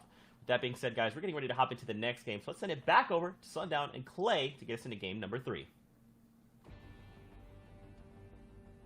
Always, gentlemen, fantastic analysis and a great breakdown of match number 2 and what has come so far. But now we're closing in on the halfway mark. Match number 3 underway as we're hopping in. Players are off the battle bus, and honestly, I'm excited to see how this shakes out, because looking at that leaderboard and comparing it to what we saw last week, we had a couple people who had pushed out and were able to kind of take the leader and kind of be that like pace setter at the top. Now 24 points is the top, and we're looking at kind of 40th being 8, 12 points, just being able to push up and kind of get onto that first page and get yourself in the top 10. It's really wide open right now, both in terms of qualification and the number 1 spot. Astana finds some great beams early on there, going to follow it up with more white tags and going to knock off Hexpros, and that's going to be an elimination for him. 6 points so far. And now only 6 points away from that top 40. You did 12, simple math there to do it. And he's got a good rotation. Has to be careful that player coming over the top. Is it a good spot as well? A lot of brick here, a lot of metal as well. You can farm up. I believe that pontoon boat that rotates around the map is there as well. As we move over to Seventor, who's on the backside of the map as well, being very aggressive yet again. Now, again, he's qualified for every day of the round 3s that we've had. This is not looking like the same Seventor that we've seen. Usually seen him more towards those end games. As shot's going to come through. That SMG spray not going to connect. Seventor's shot is going to connect. He's going to connect on another shot as well. The continued pressure. This player trying to get away. They're trying to hide in their own boxes, but Seventor keeping the pressure up. They're running out of mats as well. They're going to have to end this quickly as the rats through the builds are coming through. Vadil falling as well. Seventor looking for any opportunity he can. This player he's chasing is just barely getting out. The SMG spray comes through, and he takes a lot of damage, but he does take down Arcanix. And a good job from Seventor to keep up the pressure. Again, we talk about kind of the rate of fire on the attack. You can see it there, and just able to kind of keep bullets going over and keep the opponent. And particularly early on in the game, when you don't have a ton of builds, you're not able to really just put these full tarps and full boxes in between you, because as soon as you start doing that, you're going to burn through all of your resources and get caught with no utility. And you saw him get his hand force, tried to close the gap with the SMG, but good accuracy coming out there. But now over to fight Kizix. This is right over the side of the Gorgeous Gorge. 3 chests in this house, so very common to see a number of players who will land here. Also, decent amount of brick and metal nearby. However, there is a player just right over at the cabin and the fallen ghost base to the side. So Dunkirtan is going to have to wrap up this fight quickly against Kizix. But Kizix, we saw last game, was taking names. And he's already taken one, looking to take another. That wall going to be taken in his favor as well. The edit comes through. The fishy was looking for the edit, but Kizix was ready. The shots continuously coming through. The pressure is just too much for this player to bear. Kizix, though, decides, I'm going to stay back a little bit. I'm not going to overcommit. Anything could happen at that amount of HP. 120 effective HP is not that high. It could go in the other player's favor. Trying to keep the pressure up, and exactly, if he didn't take that, he would have been down even lower, and the pressure would have been back onto him. With the edits coming through, he will be able to get the shots and the spray on. Time is back and forth it goes, and Kizix is going to go down. You can't challenge a charged shotgun at that distance. Typically, yes, if that had been a pump, if that's attack at any other meta, you're fine 3-4 boxes away and spraying with the AR. But that epic charge shotgun, if you're able to get the charge and put it over, that is more than capable of putting out those kind of big 50 and 60 tags that you see there in Tide, able to chain 3 of them together and bring back a fight he probably shouldn't have won, but now with all those resources back up to 100, he's going to be on his way, as now we're on board with here. TDR AR Bafo, we saw a pretty solid game out of him, right now sitting on 18 points, currently in 9th place going into this game. A nice little 20 shield tag, has some Marauders on his side, storming the beaches as well, so a little bit of assistance is going to come through here. He wants to keep his distance and make sure the Marauders stay aggroed on top of that player and don't swap back over to him. He's going to try and capitalize on this right now. Sometimes the third party doesn't even have to actually be a player there, as Nido is the one being stunk, is the one being third-partied by Bafo and the Marauders. He's going to have to eliminate those, and so he does. He gets the pressure off from the Marauders, but Bafo is going to go aggressive. He's got a crash pad to get in if he wants to, and that's exactly what he's going to do. Fall right in. The player right there in front of him. Nido going to try to make something happen, but Bafo was just too ready too soon. Nido going down there as a player who is in second, 2 top 10 finishes, a 4th and a 10th, and it will be taken down courtesy of the Marauders and some good pressure from AR Bafo, pushing himself further up the leaderboard. Again, that was 2nd place versus 10th going on so far, so we talk about it particularly as we get in these later games, how each one of these interactions not only has direct impact on the players, but a larger impact on the story and the leaderboard itself. So we swap on over here to Avesta Kira. He's the one rocking out with Kit's loot this time. And he got it, I believe, by eliminating Toos. So Toos was eliminated early in this game. He is out, going from winning the game into being eliminated early. Kira, the one to do it, and now he's got Kit's Shockwave Launcher to make that high ground play like we saw Toos do, as we see that format fly, and that's what you're looking for. 75th right now, so everybody that goes down is not getting placement points, is not earning that first initial point to set them in motion. Kira looking to continue that reign with the Shockwave Launcher for this game. He hasn't had any of the other games, but this game able to capitalize on the elimination onto Toos. We'll have to see how he plays it towards the late game. If he plays a little bit too high too early, may see him run out of mats, or he does what everyone else does, waits till that 6 zone, then Shockwaves on up, takes it, and goes for the victory. Now swapping on over here to Steelix, as again, zone is pulling towards the central and south of the map. Authority in play, Lazy Lake in play, Gorgeous Gorge in play. Lots of little areas here. Steelix, ooh, Alex going down there. Not sure if he ate a hunting rifle shot or he's just walking around at about 20 effective HP. Yep, right as I say that, another hunting rifle bullet ends up coming through here. So probably was able to catch that one with his teeth right as Steelix was able to get another shot and becomes the benefactor of that. You can see a bunch of Marauder loot also down on the ground there. Steelix is now just going to continue on his way through a nice little rotation. So sometimes, you know, you have to do all the work to pick up the elimination. Sometimes you just throw a medium bullet over there and you get it.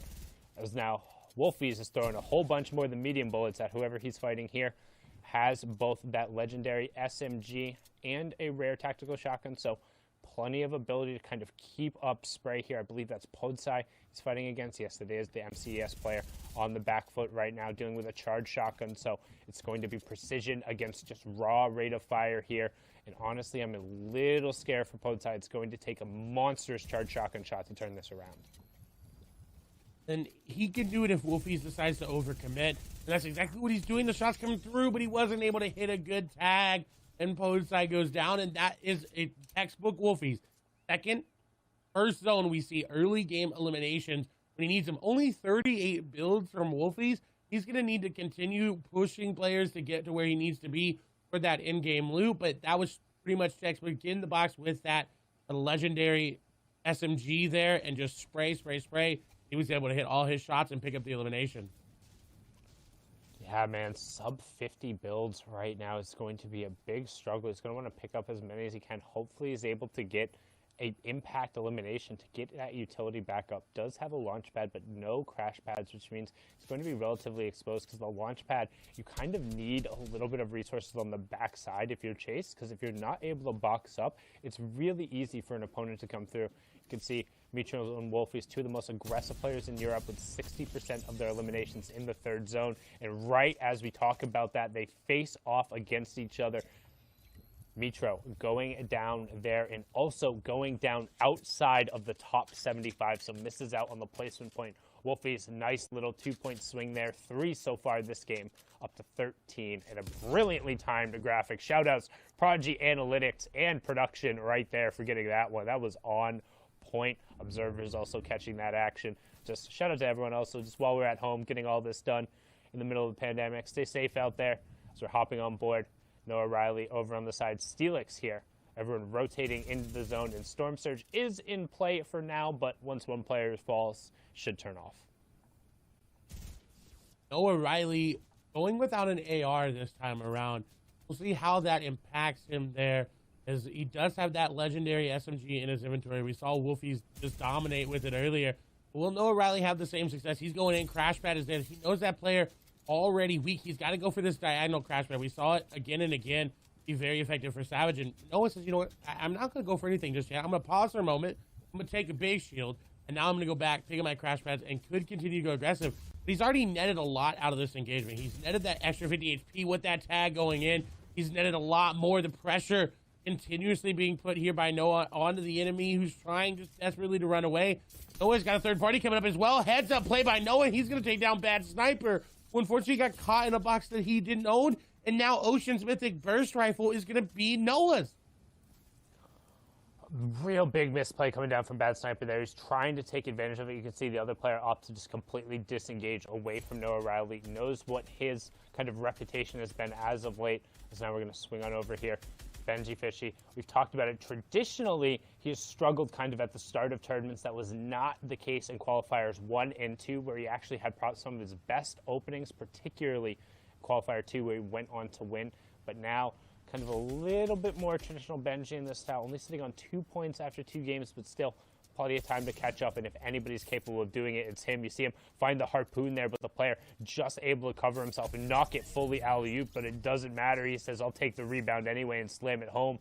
Freddy going down there. That's one elim for Benji, but if you check that map right there, there's about 4 or 5 other players in the immediate vicinity. He has to be careful. He's going to find one of them and then get beamed from the side, and now he recognizes the danger that he's in. Going to cover up and potentially try and resolve this fight with Tyne, as Kiko and another player are back on the side, and Clay is trying to put that harpoon to good use right now.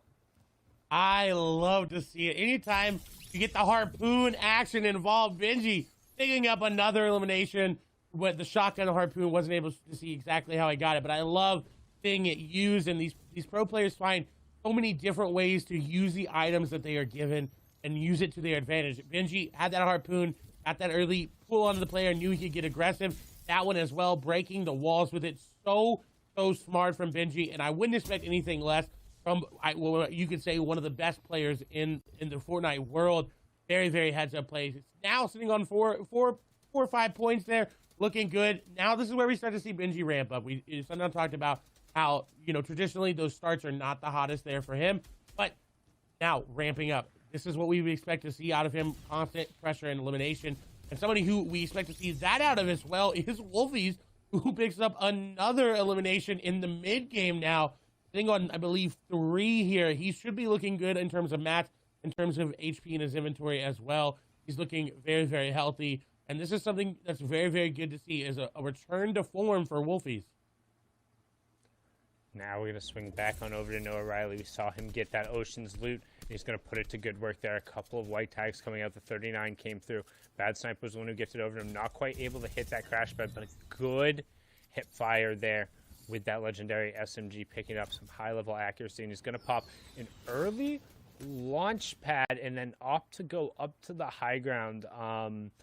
I don't know, again, how I feel about that. I think if you had just walked, you probably would have got around the same amount of distance, maybe taking a little bit of storm damage, but we'll see if that comes back to haunt him here now as we have Deceptos against Hardfind. Hardfind, another player who has struggled to make the round 3, but once he gets there, he is one of the most dangerous players in Europe. You can see Deceptos trying to hunt him down a little bit. You can see him constantly checking the vertical, wants to make sure he's safe, but still a decent amount of rotation to go through, and 60 players left in the lobby still. Deceptos has got the pressure that he wants here. He's got the aggression that he wants. His Hardfind is going to go out into zone and is going to be eliminated a little bit earlier than he would have liked. A heads-up play by Deceptos to realize He went back out into zone, but now he's got a player holding him out here, and Lazy gonna have to make a crash pad play, or he looks like he's trying to build on up there, but he's running out of mats. He's very, very low as well. Gonna be Deox there in the big main building here of Lazy, but pressure coming from all angles there. Decepto's trying to stay alive, but the shotgun shot from Diox and the wall take as well. I think this is going to be the elimination. Deox, though, does go down pretty low. Decepto's does give a good challenge, but unfortunately will fall. Yeah, the Gamers Origin player going down there, unfortunately not able to create the distance. He was trying to save that crash pad and just utilize his low level of builds, but probably should have burned it to get as much distance as possible. Hindsight is always 20/20, as now on board here with Metashrim. He's right on the edge of the circle. You can see, again, we're pulling for almost the third straight game directly towards Lazy Lake. Not sure what the odds on that are, but we got some Ovation Esports on Ovation Esports action here as Zestin versus Noah Riley. Noah Riley, of course, the player who picked up the Ocean's loot from Bad Sniper there, finds a huge shot with that rare charge shotgun. Not quite able to follow it up, but going to put to work his wall pressure here, both between the legendary SMG and the Ocean. A good job to back off back behind the stairs, but now the third party comes through. He wants to make sure he's the one who secures this elimination, and he will get it. Zestin going down there. Big refresh for Noah Riley. Plenty of wood and brick coming through, but no excess shield, so unfortunately he's going to be very weak here. Only the 83 HP player goes in the box now, only the 4 HP. What do you have, Noah? How good are you? How good are your shots? Can you get out of here, and can you at least make it to top 50? You need to outlast one other player with this 4 HP to guarantee yourself one more point. Another crash pad comes through, able to cover himself with the edits though, and that player is right on the edge, and it's Wolfies who's trying to relentlessly get in, and he needs it. 104 with the epic tack, exactly 102 more damage than he needed, but going to be enough as Wolfies will now hit the launch pad, go into zone. 5 eliminations for the young English player. And he leaves Ocean's Mythic Burst. He leaves that legendary SMG as well. So he didn't pick up anything other than those materials and the siphon there. That was relatively a good gain for him, but that is what we've seen time and time again from Wolfies, is just madness and chaos on the edge of zone, and able to make it in with that launch pad. In-game from Wolfies is going to be very scary to see. We haven't really seen much of it, especially when he's on his run, on this aggressive play style. We'll have to keep our eyes on that leaderboard and see where he ends up falling in that top left-hand corner. But on your screen now, Kensel is going to pick up elimination. He uses the crash pad. He went so aggressive on such low HP, but it felt like he had to. Felt like he really needed to get that siphon coming through. And also a big thing to note in this game in particular, we talked about how tight the leaderboard was at the top. Nido has already gone down. Toos has already gone down. Hardfind has already gone down. Noah Riley already gone down. All of these players who were in the top 15 who had been able to push up have fallen super early past the first round of placement points. We're now into the second round of placement points, which means there's a big opportunity for whoever wins this game and anybody able to push into the top 5 to capitalize and work their way not only into a qualifying spot, but substantially up the leaderboards here, which is what Benji's trying to do right now. 2 eliminations to his name, 2 rounds of placement points, has 4 points already in this game, which means he got 1 from his first 2 matches. So slow start for Benji on the day. Can he turn around into something bigger? Now is his opportunity. He's going to have to, with that little HP, he's going to have to find something. Maybe a beam out of the air will do it. He's going to get some shots. Has to be careful he doesn't get epic whaled. There's players who are very, very close. He's trying to find any and all eliminations that he can, now being forced to rotate himself. This is not the best situation he'd want to be in. Again, does have that harpoon so he can get into players' boxes. If they're not paying attention, it will one-hit all freshly built builds. As Benji's going to go in, the harpoon going to be the entry tool of shots coming through. He is going to get the elimination, and he does pick up Cryox, our Game 1 winner. And now on the back foot, he is getting pressured by multiple different angles. He's going to have to put some distance in between him and that player pressuring him. But the high ground doing it as well. Benji will hold on for the moment, but an elimination. And it's X Squeeze on the other side, who is the leader going in to this match. Now, right now, you can see we're on board here with E11's Tayson for his 3rd elimination, clutching up today. Very similar to how Zach Hyman clutched up last night. Brilliant performance from him there. Want to give him the shout out. That's the E11 owner.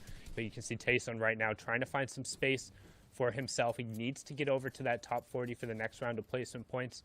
Again, with the placement points come through, it's outlasting the first 25 players, then the next 25, then it's rounds of 10 until you get into the top 30, then every 5 players you outlast until you're into the top 3. Then it's an additional points going through there. So that's why we talk about consistently making it in the late game. Really lets you aggregate points very quickly, but Tayson is doing it not only through that placement, as 1 point does tick through there, but also through his eliminations, 3 so far in this game. And you can see he's also holding that sniper rifle for a potential 1-shot, 1 elimination opportunity late game. We saw him hold it last game, and this is very interesting that he's going to keep it this far in. He's actually playing really ultimate low, which is very interesting to see. He did box up at launchpad because, as we all know in competitive Fortnite, if it goes down, it's going to come up. And you see Benji actually going down there just inside the top 40. So we talked about how he's trying to rack it up.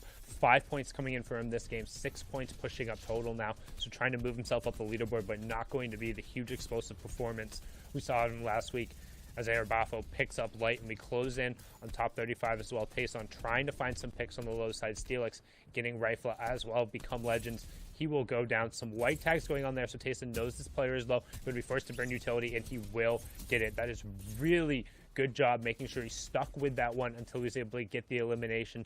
However, because it was in Storm and he needed to rotate, no additional refresh going to come off it, so no materials or no chance to upgrade. You can see now Arion has the high ground, but a number of crash pads are going around to challenge. We're going to hop on board here with C1 Rusty L on the low ground. As he picks up an elimination onto Squeeze, who, again, I believe was in first coming into this game, but more than likely start to fall out of that as these players continue their dominance. Rezon making it in game is going to fall there, unfortunately, as Rusty is trying to get some pressure on the backside, just like we saw Tayson do, but will not be able to capitalize on it. Got a player down below. He's taking some damage. He's going to go for the aggressive play. This player going to the box, and he waits for it perfectly. That's going to be an elimination on to save it. Who, making it to the end game, getting those placement points is looking good, but Rusty looking just a little bit better here. His build's looking so good, but they're running out. He's only got 4 builds remaining. That's not even enough for a full box. No, he needs a pick, and he needs a pick now. You can see him edit out now, trying to work back over to the old boxes, and now it's time to play a little bit of rat race. What can you do? Where can you find a pick? As Tayson takes down Andalex, and we close in on top 15, another placement point. You can see server catching up a little bit. Players trying to use whatever utility you can, and Tayson goes down there. Rusty ending the E11 players run at 16th. Stand up, picking up Nebby. Diablo trades over for kick name there, as now Rusty again looking for some space after he did get a couple of builds. Nice little edit there. Pops the window open. Says hello to Stana. That's not a nice little pie there. That's a tack shotgun coming through the face. And Rusty doing a good job again with another clutch low ground run, Clay. He is finding elimination after elimination that he needs. He's going to find another one here. This player was farming up. He's boxed him up. He could go in. There's a player right on the side. He doesn't see him. The RPG comes down. He takes a lot of damage. But he finds another elimination on the rotary. Rusty L is doing so well at finding these in-game impact eliminations. It is looking so good for him. Someone who may have been unknown to many, but after this weekend will not be unknown to everybody else. He is putting on a show for us here today. Needs to get into that top 5 placement points. Wants more eliminations as well. There it goes. In tech going down. Rusty looking for those low ground eliminations, which he's been so good at getting. Doesn't get a tag there, but will be able to continue moving forward as those eliminations they got earlier were so clutch in the mat department. Shots go through, but he is going to fall. Resguard going to take him down. I believe back-to-back elims there for Resguard as Kira up on the high ground again. Does have Kit Shockwave launcher in hand. Resguard, though, taking a lot of damage from Rocky. Can't able to do it. The 2 HP clutch not going to happen. And this goes to heal off. Rocky's got it. He's in the box. Shots come through, and Zone going to tick him over. Rocky is going to be able to pick up the 2 elimination victory royale. Good job from Rocky there. 16 points ticking him over, putting him up in the conversation. But honestly, just look at that rotation up the side of the mountain, back down. So many builds, so many launch pads, crash pads as well. But the question is, where did it launch them up the standings, and what are we looking at as we hit the halfway mark? 3 games down in the FNCS Chapter 2, Season 3, Qualifier number 3 for Europe. We're going to throw it back on into the studio with Zeke, Monster, and Bala. Guys, what an awesome game, number 3. I can't believe how that kind of unfolded. Rocky was just holding down the zone and did what he needed to do, even boxing the player out. I mean, when it comes down to it, and you have to execute in those final moments, Rocky showed us he's got what it takes. He can climb those stairs when he needs to. Yeah, that was ice cold in the final moments to take out some of the big names as well. But Resty was the guy who really steamrolled through that low ground and really survived in a spot where he had the tools, but he didn't really use them as you would have expected because he was trying to stay quiet. He was trying to stay slow and small so that he had the room to actually work with and push people out of the zone like that in the final moments. So 5 elims for him, that was a statement game. That's the hard part. Playing that low ground and that low terrain, it gets really awkward. You saw him kind of sneaking through those builds. And the interesting part, he was able to upgrade his loadout. He got the frags and the material, right? That's not often that you actually catch 5 impacts back to back. So like you said, there was opportunity there on the field that he probably left behind. You know, there's a lot of things happening here in these games. A lot of these big name players are being eliminated right off the early game in that last game, making it so a lot of these other players can rise and move up the leaderboards.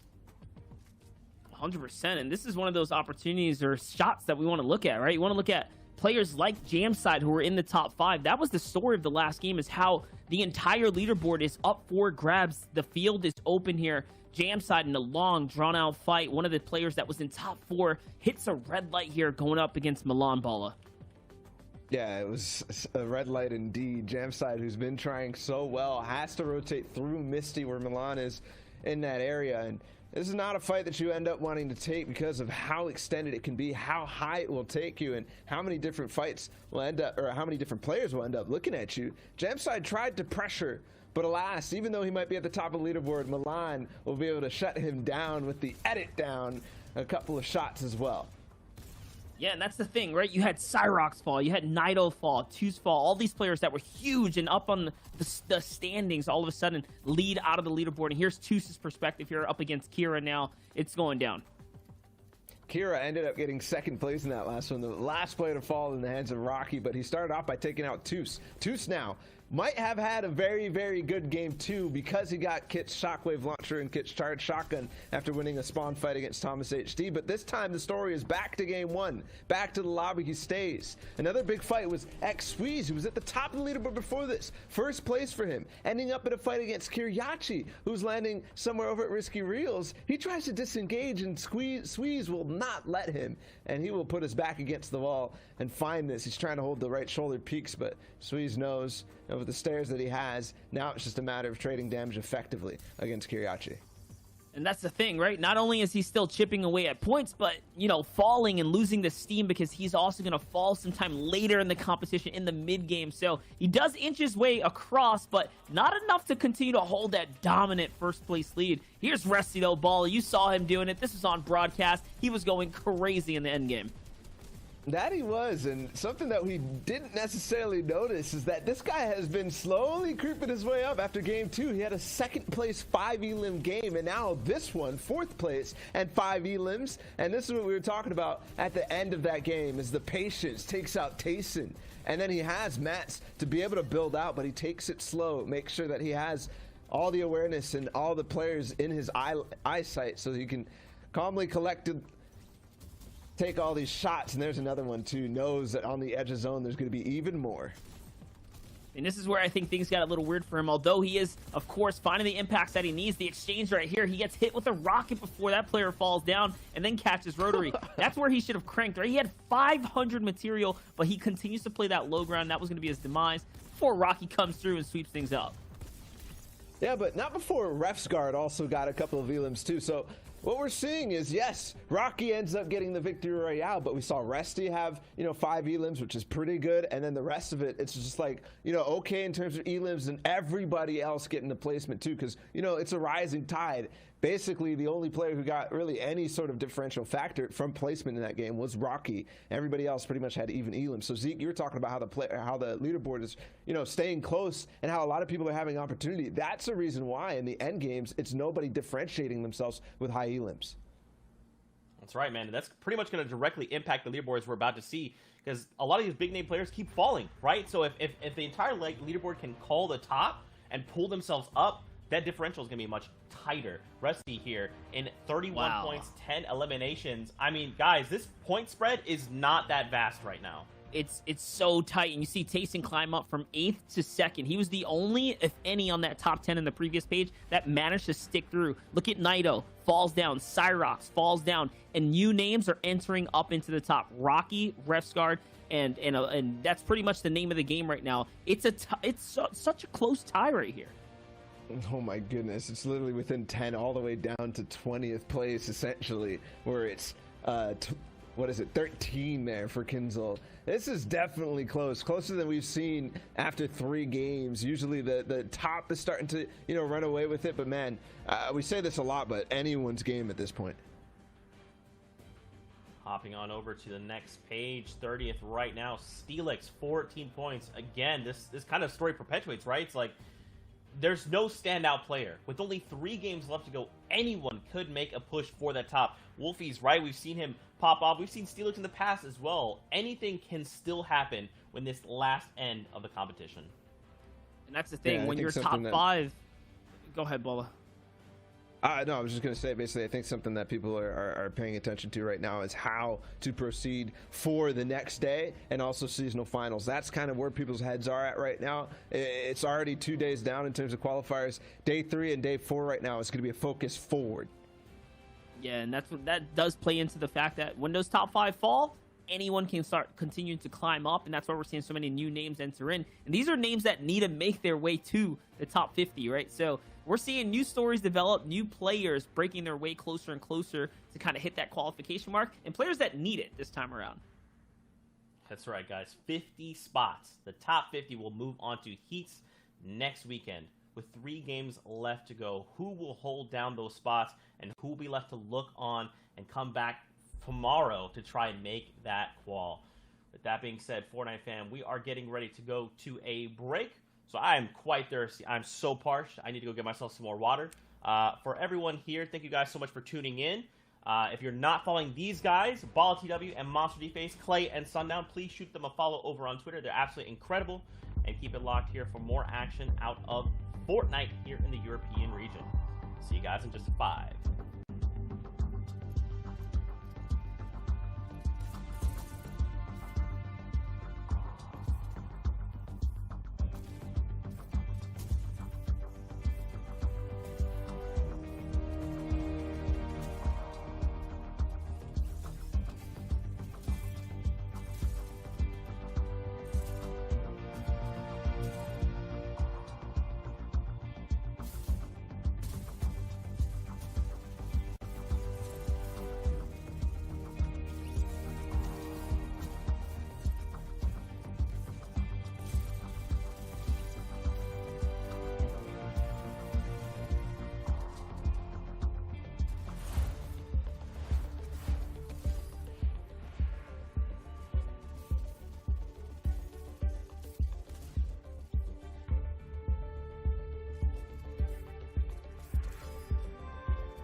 What's up, Fortnite fam? Welcome back to continued coverage of the Fortnite Champions Series. I'm your host, Zeke. Joining us, we got Bala TW, we got Monster Face. Wait, this way. We're getting ready to hop back into games. We're in the tail end of game number 1 here in the competition. Only 3 games remain, and 50 spots are up for grabs right now. Competition is pretty close, gentlemen. Pretty close. Closer than I think we've seen in after 3 games, and there's really no names that are super pulling away with it or even really changing or showing off that they have anything to say at the end of the day, because right now it's within 1 for so many. That's the way we like it. We want those leaderboards to be nice and close. That way we can actually tell the story, right? Keep things intense. Keep everyone on their toes here. Let's not forget, there's a lot of prizing on the line. So this is a great running, great showcase halfway through the competition, Zeke. That's right. Well, guys, it is time to hop into the next game here in EU.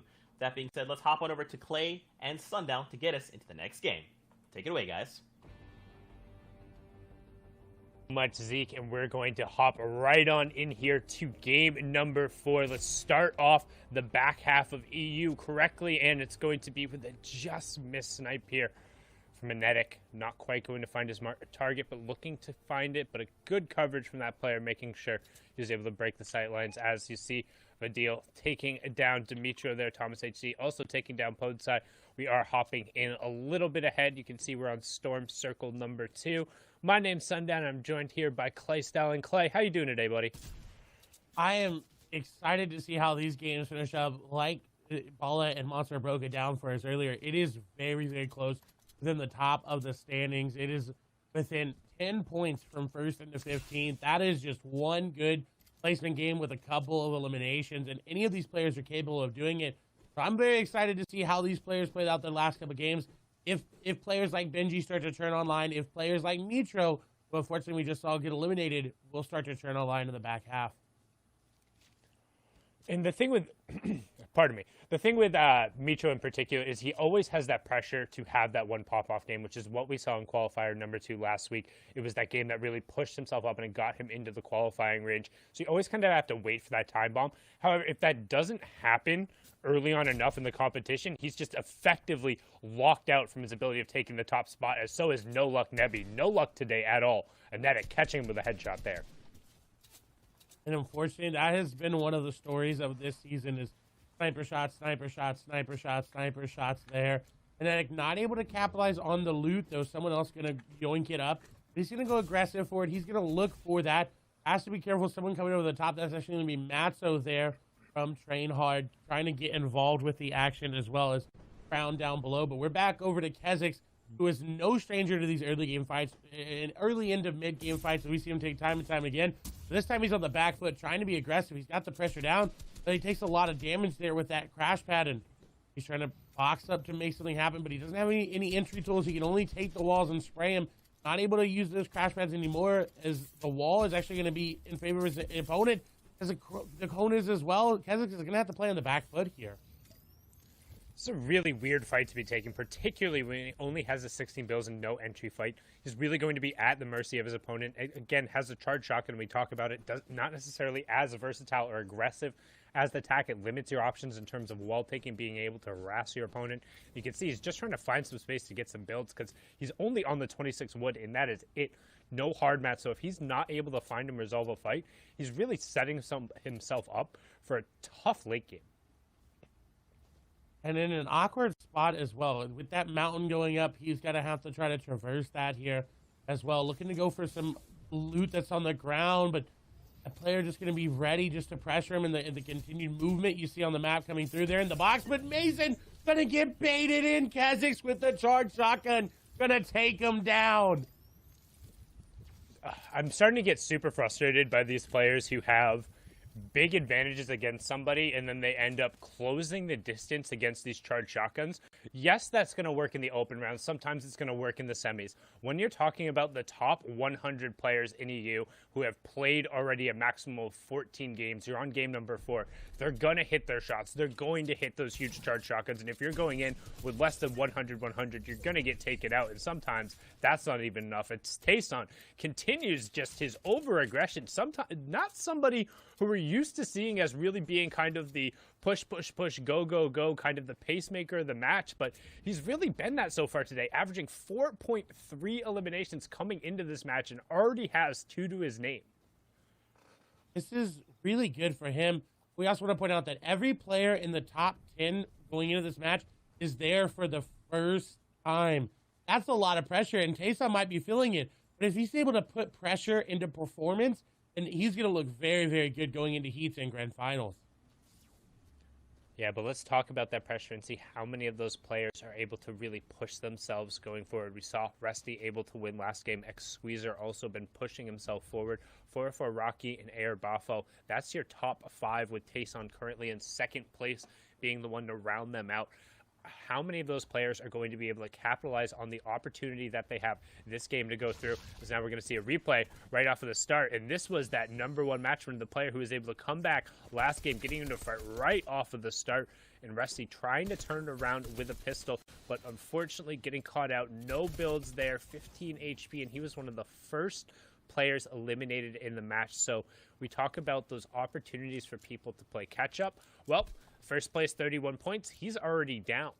So now the rest of the lobby has the opportunity to kind of close the gap. And we're really being set up for somebody to have a chance to come up absolutely huge. If you have a monstrous Game 5 or a Game 6, you can just outright win the tournament on that performance alone. And we've seen players do it. Last week it was the battle between Benji and Noah Riley in the final game. Who's going to step up and be the one to steal the crown this time?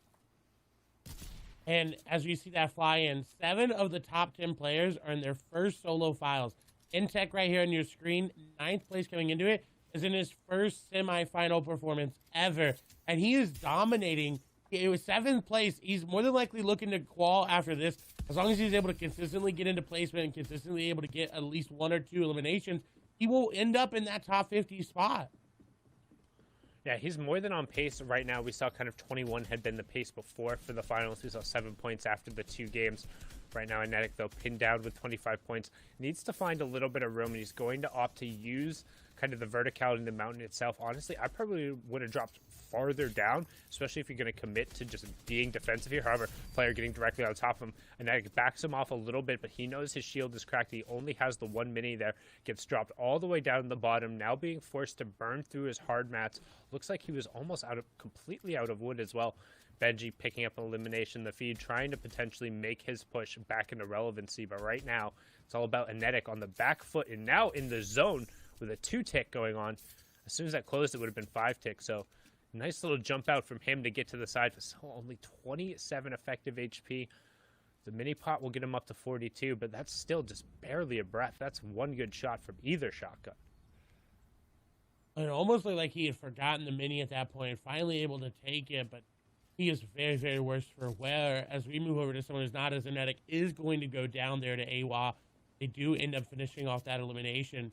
Benji, however, on 3 eliminations, he's setting this elimination up. He's got that harpoon if he wants to use it like we saw last game. If he wants to get into that box or grab that player and something creative, Benji can do it. We saw him do it before, and he's looking to go into this player's box with that setup. He knows they're in that one box, but interesting to see him not go for it. But I want to point out, following a win, 70% of players placing outside of the top 50 at their next game. We saw 2 place first, then he went down.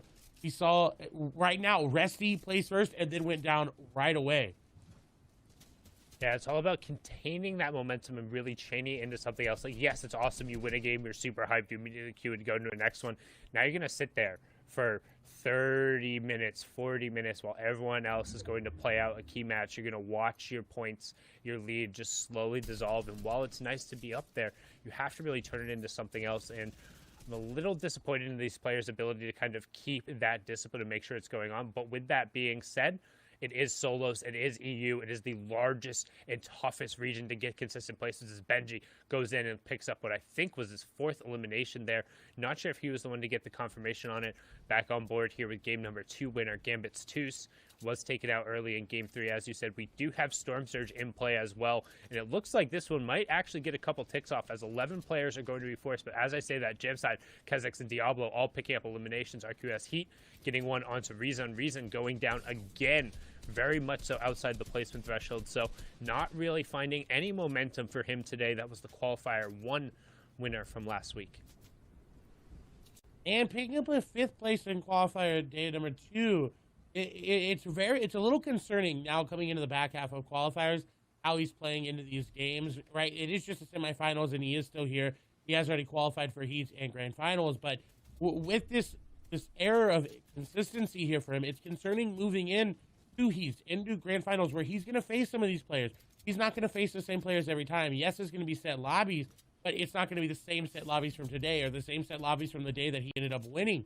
So he's going to need to bring that back and rein it in. As Toos looking to rein in this elimination, as that player got a little bit too greedy, and a very heads-up play by Toos to follow down below, but he's got to be careful. There's a player looking at him, and he realizes that and realizes, hey, I can't go too aggressive. I'm just going to maintain my high ground. He seems he's pulled zone it as well. He's got that kid shockwave launcher. This looks like another dub here for him if he's able to hold high ground. But what's concerning is that he's going to find, okay, it was a drop there. Thought it was something happened. But his match, Sundown, he's only got 54 builds. He only has 54 builds, still 52 players left remaining. 2 more will need to go down before that second round of placement points. And Storm Surge turns off, and finally, there it goes as Toos picks up J.K. Rifla. Will also pick up an elimination. Currently up on the high ground, you have Become Legends, Edison, as well as Toos on the one side. You see Noah Riley, Rifla, both still in the lobbies. Ovation Esports, Arion trying to get a push towards the side here, getting a good angle and boxing himself up, but also running low on mats. Only 35 now, as we see tons of mountains and changes in verticality in play. What that means for the late game is players are going to be forced to burn utility much earlier on and burn through their builds, as you see Noah Riley picking up Stena there in the feed, and we have our top 56 goes down, as well as Orion trying to close the gap and be a little bit of a loot goblin here. However, the other player was able to steal away some much needed mats. He is just going to back off and reset, so good call by him, as we have 45 players left, and Save It going down right there too. This is an interesting zone, because if it was going to say even pulls northwest, there's one player set up perfectly there. You see that one little green or yellow arrow there down below in a really good spot, but Sundown set it perfectly. You have to use your utility early in these games and these zones when it is on a mountain, because you know it's going to go down, and you can almost guarantee that it might at some point go back up. Toos, however, doesn't really have to worry about that, because he's got the kid's shockwave launcher. He can go down, he can go up, he can go down, he can go up. I think he's got 4 launch pads as well. This is a really good game for him. But again, the mats, he's going to have to find an elim, hopefully one that he can capitalize on and grab the mats from. But right now, with where he's positioned on the backside zone, he's just looking to get anybody out of the air and says, you know what, I'm just going to go ahead and launch pad. I'm going to save my rockets for this 7th, 8th zone and not waste them. And no one's shooting at him. No one's shooting at him because nobody's necessarily in the high ground position except for the player he's attempting to land on. We'll wait for the server to catch up as everyone uses all of their builds and all of their utility to get there. And Toos is actually going to be able to land behind Toby and pick him that one up right away. We talked about the 4 launch pads, and what is he using? He's actually just max height gliding and waiting out the rest of the lobby because they don't have that utility. So everyone else, as he's just gliding, hanging out at the top, they're burning through all of their builds, all of their crash pads, building up this huge mosaic monster on the side as Andolex picks up Felix. Benji still up. It gets Edison next. It gets Arcana Express Guard, gets Aya, and we're closing in on top 30. Squeeze looking to get to that top 25, into that top 10. Is a crash pad going to be used here for him? He's looking at another shot on a player, but not going to be able to find anybody there. As Crown is going to go down. Squeeze is going to find S-Pin there as well. Another elimination in as well. It's going to be on to Saith and Matthew. Now 5 eliminations for Squeeze. We've seen him time and time and again be up and up and up in the amount of eliminations.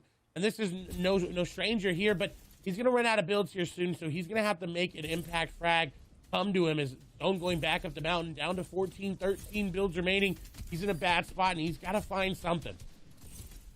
He needs to find something, but it's also top 25 here for him now. 5 builds left, but him and Tayson are the 2 players who are in the top 5 who are still left. And as I say that, Benji takes down Tayson just outside the top 20, so that's a huge impact elimination on him. And this is MCS X Squeezy RR's opportunity to rocket himself up the leaderboard, but Toos says not so fast. I might be able to catch up as well. 41 and 33 points. Toos is in the top right. X-Squeeze in the bottom right-hand corner. You can see Toos is all the way up on the high ground while X-Squeeze is trying to run that mid-ground tarp. Big elim again for X-Squeeze as he's now into the top 10. Top 5 will be the next threshold everyone is looking for, but Toos is completely uncontested with all of the launch pads while X-Squeeze is just running through everyone on the low ground. 12 eliminations between the two of them, and X-Squeeze being the leader at 7, which is almost the most we've seen. If he's able to convert this into it, he'll tie it with an 8th going through right now, trying to phase into the wall as Toos continues to just rain shots from above, and we have our top 5, Clay.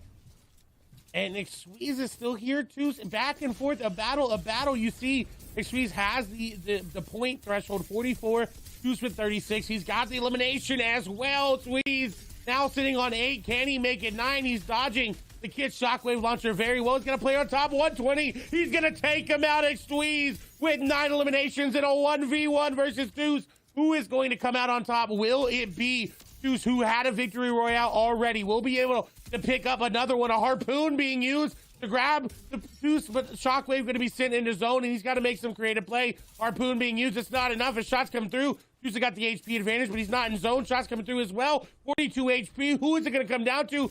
Toos using the Shockwave. That's going to send him. He's going to get the elimination, and he takes down X-Squeeze, the victory royale with 7 eliminations. I was going to say, Toos, there's no possible way you could give that one up. You have to convert there, especially after giving the points over. But we're going to throw it back on over to Zeke, Bala, and Monster to break down the action for us.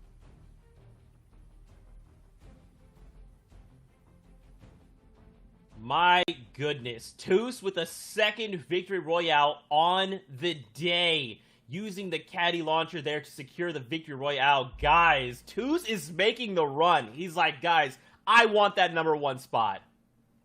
Yeah, but at the same time, it's X-Squeeze who's also climbing his way up. It's like both players, one person on height cleaning up anybody who's contesting him, and then Squeeze was like a mid-ground layer cleaning everybody down on low ground. I think between them, they had 16 eliminations. But there wasn't just them. I mean, there were some other players who popped off in that game too. Benji had a 15-point game, starting to rise up, but he was so far back that we're not even going to be seeing him anywhere close to the top still. And someone who was still consistent in that game as well was Tayson, right? Tayson found some early game frags, picking up 2. He rode his way all the way towards that 8, that middle towards slash late game. So he's also being consistent with the points. But talk about hot and cold for Toos right now. Man, it's like he's trying to pull off. He's trying to get going. He can't, and then he does. Like, I mean, coming from Project Analytics, he is the first player in E with 2 wins in the semifinals. Now has 3 total finals wins. Toos.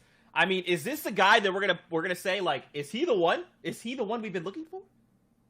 Maybe. I mean, we've been looking for somebody to start running away with the tournament. The opportunity has been there for so long with how many people are pushing up to the top. But this game is the first time we actually get some tension between multiple players trying to push their way at the top. I'd call this right here the duel to try to differentiate yourself and show who might end up winning. But it all starts off with X-Squeeze at Risky Reels once again, and Krej is the first guy who swapped off of some early success out of Slurpy Swamps, but not quite finding the rotation path. So off to Risky Reels he goes, but down and back to the lobby he does too. And Squeeze for the second time is taking out GBRJAMIE in the early game. Back-to-back games to do it too. That's interesting, man. GBRJAMIE really falling here, and Squeeze just literally catching all those frags. Look at the play style right there through Kinzel, peeking, and the floor boost as well. He just goes off right now, and he does it with prime positioning starting right here, looking back at the zone, using those crash pads beautifully. And we saw this on broadcast, as we should have, because they are just a chain of eliminations. Yeah, back-to-back, and like I said, controlling that mid-ground layer, looking back and finding the perfect angle essentially off that mountain where things were going to happen for sure, and does not care if you're going to try to dive at his box next. He will take you out just the same. And look at this, Cone in the box gets the first tag and now has to continue to look down on low, and there's not enough time to react with the aim that he has. 7 eliminations now. He will go for more, even in a top 4 situation. One on the outside, a charged shotgun shot will instantly take out Dookie. And here's the start of the last 1v1 between him and Toos, but not before he takes out the final player.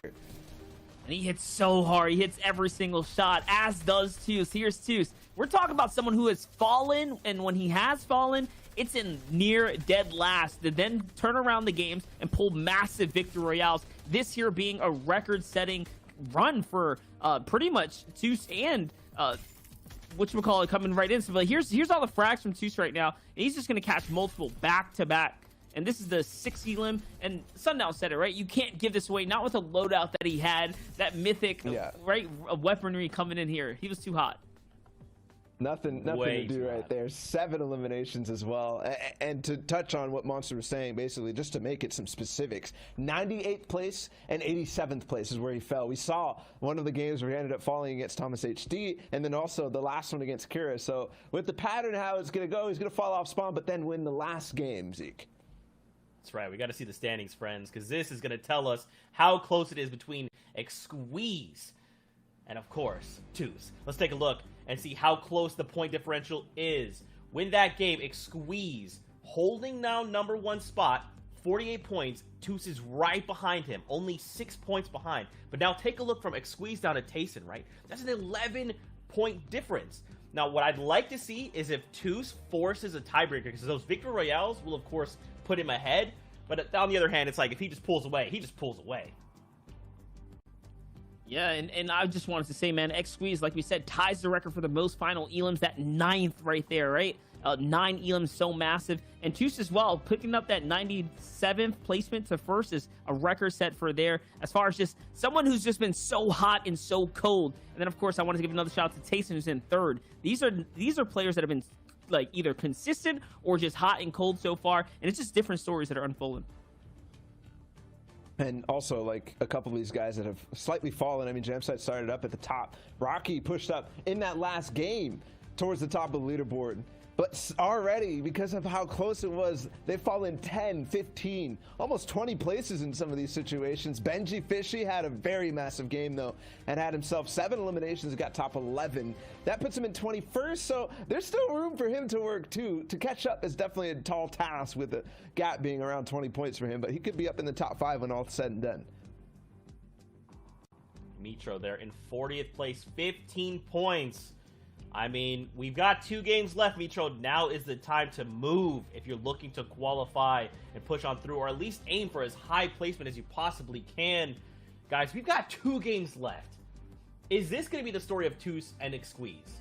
Is Tayson going to make something happen? Is Kezix in 4th? Or Arion there, who's right behind Kezix in 5th? I mean, there's so much that still can happen with these 2 games left, especially when we've just seen previous games, our top 5 be eliminated before placement, right?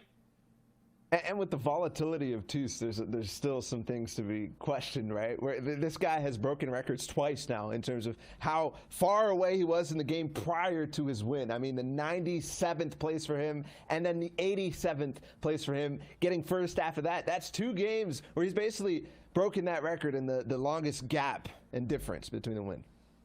That's right. Well, gentlemen, it's time to get into the next game. Let's send it over to Clay and Sundown to get things popping. Paula and Monster, as always, breaking it down and getting us set for the match number 5 underway. Of course, I am Sundown, joined here by Clay. And Clay, who are you keeping an eye on this match? Who is your player to watch, and what storyline are you most interested out of what they just brought up? I'm looking at Milan. He was near the bottom of everything, around 52nd or so coming into this game. So he's right on the edge. We haven't really seen much out of Milan in these last couple of months, but if he's able to turn it around today and get that top 50 qualification, it'll be very, very good, especially a confidence booster going into heats. But of course, we got to talk about Toos and Squeeze, the battle for first. Squeeze not landing on mythic loot, Toos landing on mythic Patty loot, and he's able to get it again. And I think he's uncontested yet again. Uncontested, but needs to be wary of all of those vultures who like to just circle around the area and try and prey on him. But if he is uncontested, that bears well for him, considering going down in 97th and 87th in his 2 tougher games. But we talked about making a run towards the top. Kezix finding and stealing away the elimination on the time, doing his best impression there. Just a nice little yoink.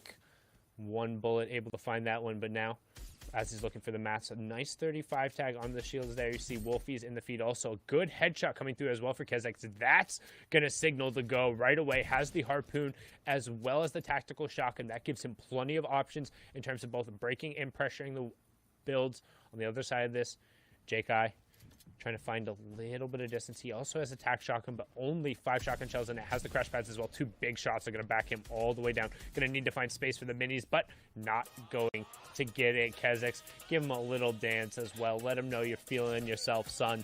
2 eliminations on the day. 36 points as well, pushing himself right up into the conversation. That would be 4th place, just behind Tayson, where he was, but now only 1 point difference. So we hop back on over to Authority. On board here with Hardfind, 25 points so far, so looking good for the top 50, but wants to get inside that top 10 conversation. And the Authority is something we've seen less and less, it seems like, this season, with only the Jules glider gun being as valued of a mythic this time around. Hardfind does not have it in his inventory. Usually it's grabbed and stolen away, but look, he's setting up a little ambush here. He's going to phase right through. That's going to be the shot that catches the player off guard. Another one as well. That player is very weak. He gets the wall behind him as well.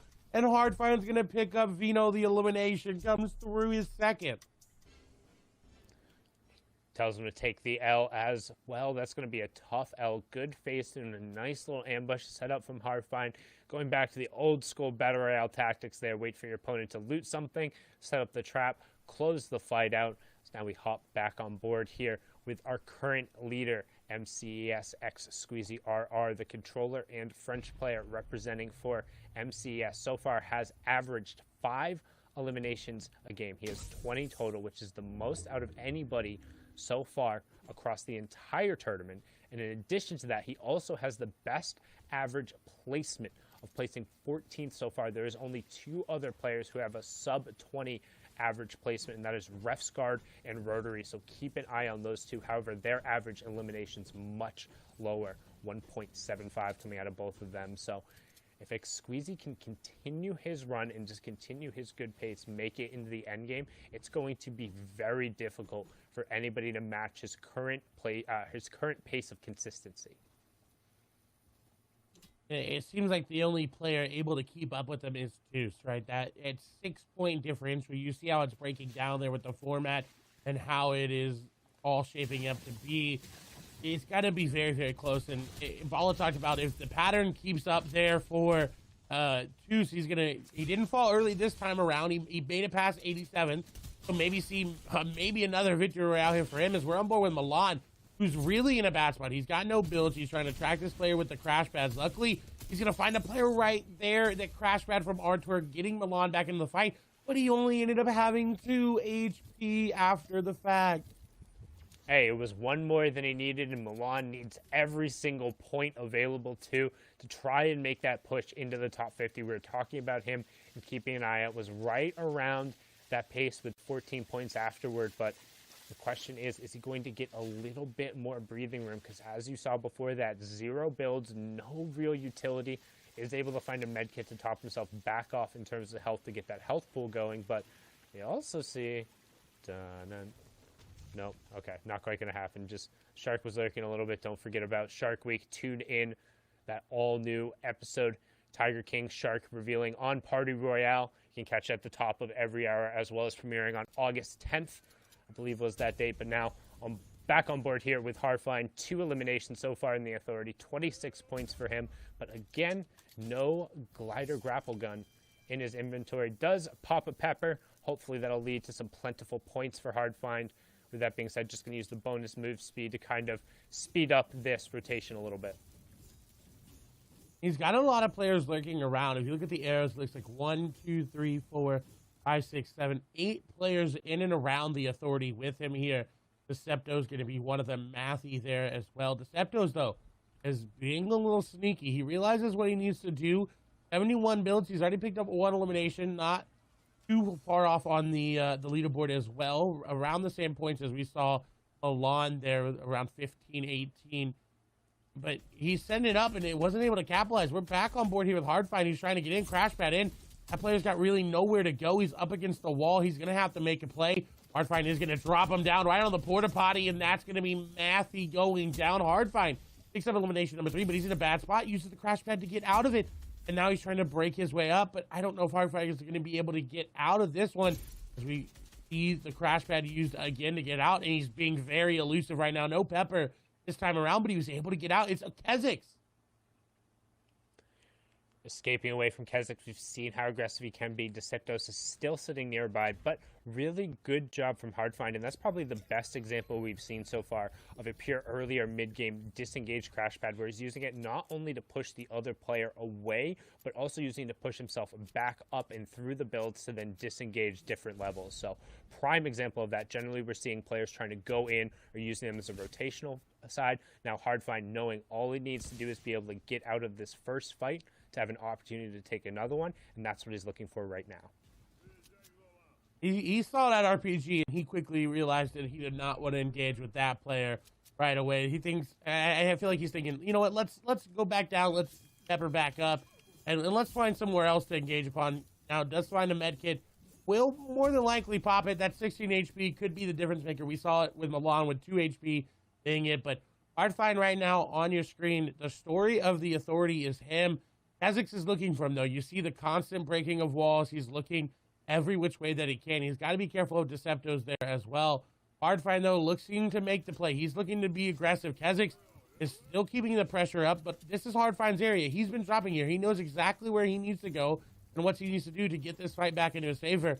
And he's going to set it up again. He's going to go for it again. Hardfind just going to walk through. The Pepper going to let him phase. He's through all the builds, and Kezix's going to get caught off guard.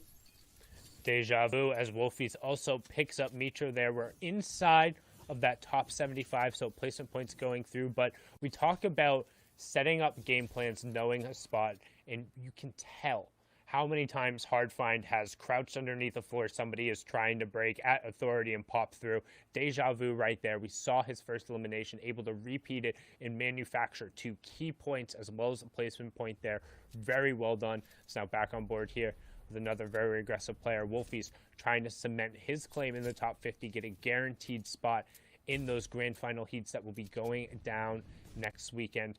Again, if you guys are just joining us, welcome. My name is Sundown, joined here with Clay Stelling. This is match number 5 of the EU portion of the FNCS Chapter 2 Season 3 competition. As you can see there, previous game had 3 players with 7+ eliminations. That was the first for the FNCS. Benji X Squeeze coming out with 2 of those, and then I forget who the third player was. I apologize off the top of my head. I believe it was Toos. It was Toos. That was right. It was Toos with a run from the high ground. Yep. Yeah, an insane stat to think about. The fact that there is an elim cap, but no one has gotten close. The closest we've seen is 9, which less than half. It hasn't come into effect yet.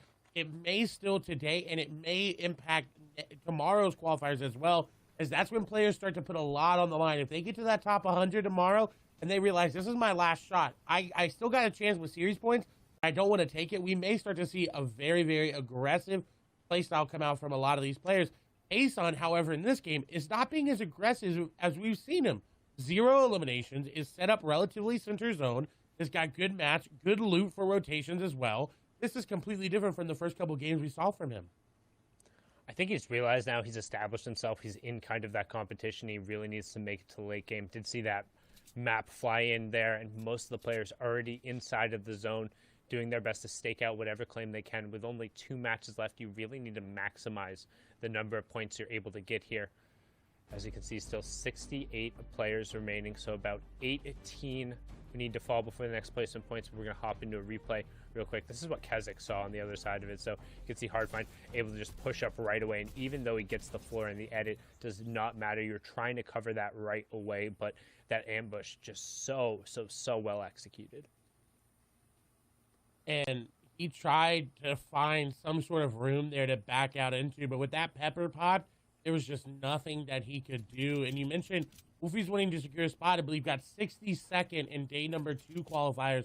So still without on that bubble. He obviously is closer in series points as well, but definitely wants to get that auto qualification into heats. Does not want to have to worry about tomorrow or those series points, because for a lot of players that are near the top, if you're not making it into these top 50 today, you've got that one chance, and that pressure can sometimes be too much. As we move over to Rocky, who had an amazing day here today, 28 points, will definitely be near the top of the leaderboards, but can they hold it out? Can they continue to get these placements that they've been getting? As you see, no eliminations. They have gotten that first placement point. They're actively looking for sniper shots, which we've seen time and time and again. This hunting rifle has been so deadly and so heartbreaking for a lot of players coming into this season. Yeah, and we saw Rocky had been pushed up into the top 5 before the last game, unfortunately. Part of that club who got taken out super early. And also, shout out to Trafa HD on Twitter, hitting me up on the DMs, let me know that Xsqueeze, despite having the RR in his name, is a keyboard and mouse player. As now we see Noah Riley close the gap here, trying to find elimination on the side. Typical aggressive play from him. However, don't usually see him charge the box with his builds out. He's going to end up taking down to 36 HP. Doretta comes through, insta walkthrough from the opponent, though. Noah looking for the charge shot and not going to get it. Rocky with a good aggression there, but now immediately under the fire. Uses the peanut butter edit in the jump shot, but not quite going to find it, as now the opponent forces him to back away and disengage. We're going to wait for the server to catch up a little bit. Don't worry, he's not running anywhere. Gets himself a grid over, pops the big pot, and he's going to be back up to right around that effective 100 mark. Only one short of it, and his opponent also seems like he's going to leave, as there are a ton of triangles both in the new safe zone and right around the outside. If you look in the bottom right-hand corner, that blue and purple zone is the storm. You can see the line coming in. The white lines represent where the new storm zone is, and all of those triangles are the players who would be trying to keep Rocky out of the zone. A number of other players would rotate in, but pretty much everyone has already made it to safety. Ooh, and what a shot on to whomever this is rotating nearby. And I want to point out, Rocky's aggression has been very controlled, and that is what you need in these moments. Is you need to know when to go in and when to get out, and he knew that Skirty was low, so he had to go in and pick up another elimination. Using the crash pads to get in was so smooth and effortless. He said, you know what, there's a lot of people going to hold me in zone. Might as well take one out while I'm rotating in. Being of people that could be taken out, Haxbro's on the receiving end of Benji's pressure, and you don't want to be there. The shot's coming through. He's trying to crash pad away, a tag in the air, and this is almost certain that Benji is going to pick up this elimination, but he's getting tagged up from behind. The crash pad in, he's going to get knocked out a little bit, but Benji able to pick that one up 9 times out of 10. Yeah, and I was going to say, tough to have to burn 2 crash pads there, but picks up a full nother stack, so he'll be able to recycle those up to nearly the 6 that you're allowed to carry. Has 5 in his inventory there, so good job from him. Benji, one of those 3 players we talked about last game, was able to hit that 7 elimination mark and really rocket himself back up into contention. The qualifier number 2 winner, making sure he's moving himself decently up the leaderboard. Another good game can put him up towards there, but all eyes on where Xsqueeze, Tayson, and Tusar right now. You can see Wolfie's over on the side with a decent loadout with pressure. You can see 44 shield tag there, trying to get control of the wall. A little bit more difficult with that charge shotgun. Does have the harpoon to compensate, but will likely want to save those charges to yoink some potential loot in the end game. Good wall replace right there on the metal. Gets control of both the walls. You can see trying to sneak in for a charge shot. However, player disengages with the crash pad, and Wolfie seems to have lost him a little bit there. And this could be good for him. He doesn't have the initial pressure back onto that player. That gives that player a little sense of safety, and he's going to take advantage of that, pick up his 5th elimination. Now, this should put him into the top 50 for sure, but he just needs to keep inching forward, keep getting these eliminations, keep getting these placement points. This is typical Wolfies. Get elimination after elimination after elimination. What he needs to be careful about is this mid-game where he typically does fall earlier than he wants to. Is now on your screen, Rocky versus Milan. Now, that's what we talked about at the beginning. Is someone else said, who you want to see? I want to see Milan do very, very well here, because he was on the cusp of not making it, right? There's still one more game after this. But he came into this game with 14 total points, which was below where you wanted to be, I think, right on the cusp. So if he's able to continue dominating this game as he has off of spawn and into this late game, he's going to get a very, very, very good placement coming into this next set of leaderboards. And right now, the question is, if you're watching, what do you care about? As a viewer, what are you interested in? Who are the players that are in contention? Who are the ones that are still able to kind of push forward? We talked about it a little bit during the break. You want to hit kind of that top 50 line, where it looks like right now going into the games, it's going to be right around 20 and 21, similar to where it was last week. And also, what does your top 3 look like? Well, MCES X Squeeze, Gambit Tooth, E11 Tayson, all still in this game, all competing towards the top, able to rack up not only their second bit of placement points here after 10 more players go down, but plenty of elimination opportunities. And right now, for Rocky, another player inside the top 10, pushing himself forward there, 31 points now on the back of 3 eliminations. And we're seeing the ambush tactics are paying off so far in EU. People manufacturing eliminations for themselves, whether it's phasing through somebody else breaking a build or just hiding in a cone. However you got to get these eliminations is the way to do it. If you're able to pick it up by being a little sneaky, by being a little, on the edge of zone, hiding in your builds, however you're able to do it, EU is showing up. They're saying, hey, you know what? We're getting creative with our eliminations. We want to get as many as we can, and we're not going to just fizzle out near the back half of games. They're keeping it just a stack. We won't see Storm Surge, as more than likely 4 players are going to go over. Insel isn't going to have to worry about it, as well as he did pick up an elimination in this box in a very good spot to keep pushing up to secure it, right? We talked about 20 points. He's right on the outside of the bubble, but if he stays alive for 3 more players, he's going to get a placement point, and then continues just to ramp up from there. We've yet to see a really good pop-off game here for Kinsel, and we know he's capable of it, and this may be the game where he looks to make his climb to that top 10. Trying to continue to push up. You can see him setting up potential crash pads, but not wanting to use his. If he can find someone else's, going to get a good angle on that one to close about halfway distance into the zone. Just needs a little bit more space. Actually, he might have just snuck right in on the edge there, as now we hop back on board here to Milan, a player who is right on that threshold where every single point is going to matter there. You can see 16 points right next to his name there in yellow. Use the crash pad, goes forward, finds it, 108 tag into an immediately follow.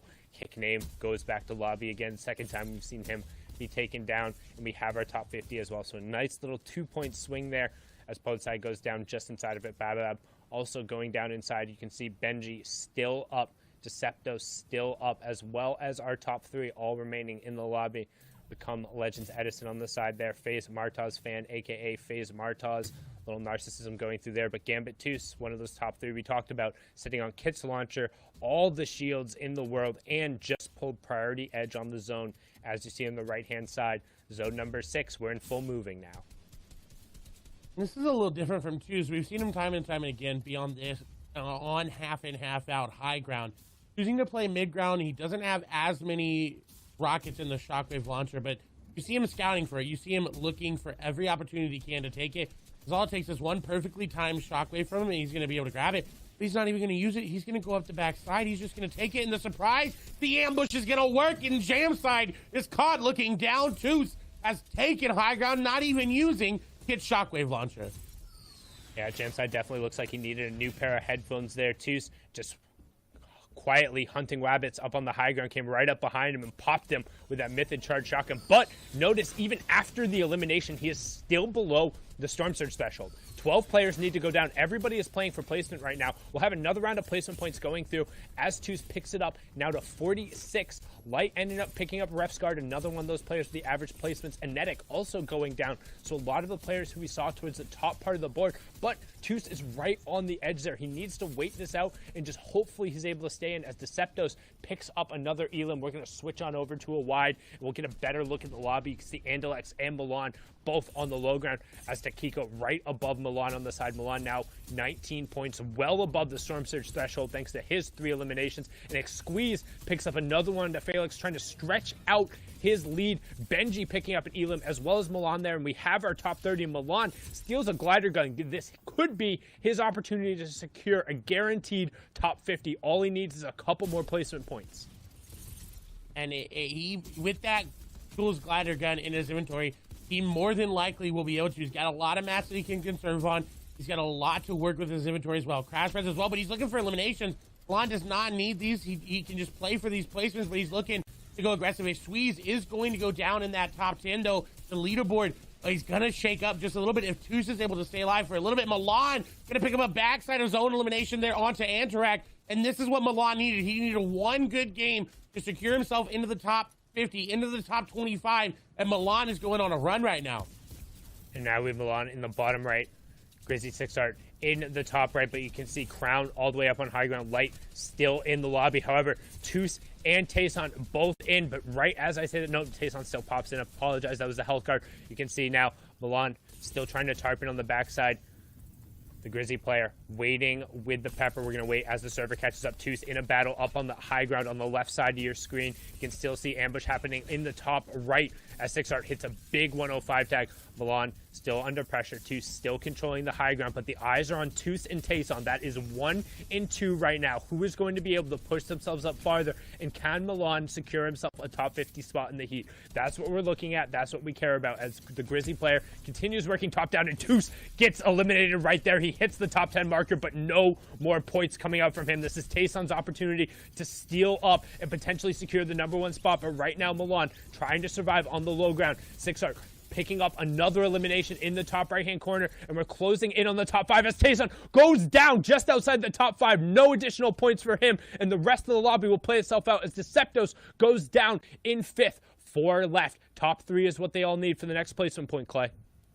And it looks like Milan may have this. Another elimination came through there. 6 for him. He's got the crash pads to use to break through these build. Shots coming through. He's in the face. Light gonna go down. Milan now sitting on 7, looking to get #8 here. He's being aggressive. This is the game he needed. We talked about it at the beginning, and he's just doing everything he needs to do, but down to 14 HP. Not able to do it in 8 eliminations, second place, but a 4 elimination victory royale here for Grizzly 6R. 6art, well done to close it out, but Milan was the story on the low ground. We've seen so many low ground runs just take it away. We're going to throw it back in before our final game in the studio. Zeke, Bala, Monster, what do you guys have?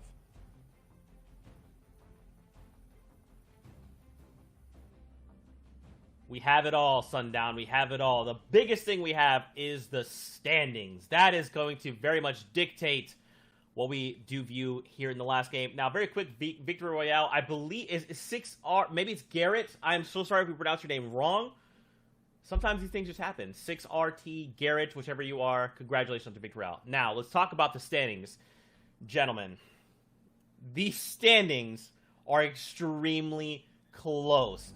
Still tied between Exqueezy and Toos. Now, take a look. 54 points versus the 52 from Toos. Now, keep in mind, Toos does have the 2 Victory Royales, a few less eliminations, but we're only looking at a 2-point differential heading into the final game. Tayson, though, in 3rd, 7 out. I mean, guys, these 2 are looking to run away with it.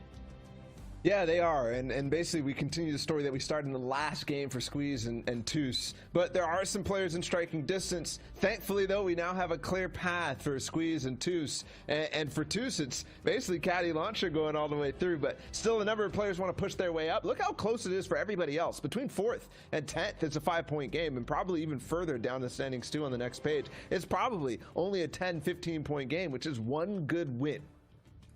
And this is very, very tight, as you mentioned. Players that can still run away with it here in the second page. Look at how close they are to breaking into top 10. 28 to 32 points. That's a 4-point spread across the board. Even Cyrox, who had a Victory Royale, Rocky, they've all fell to the second page. This is not something you see very often where multiple players with Victory Royales not quite being into that top 10. So just showing you how close the competition is, and it gets tighter even here as well. Like, it looks like any one of the top from 10 to 30 could be in the top 10.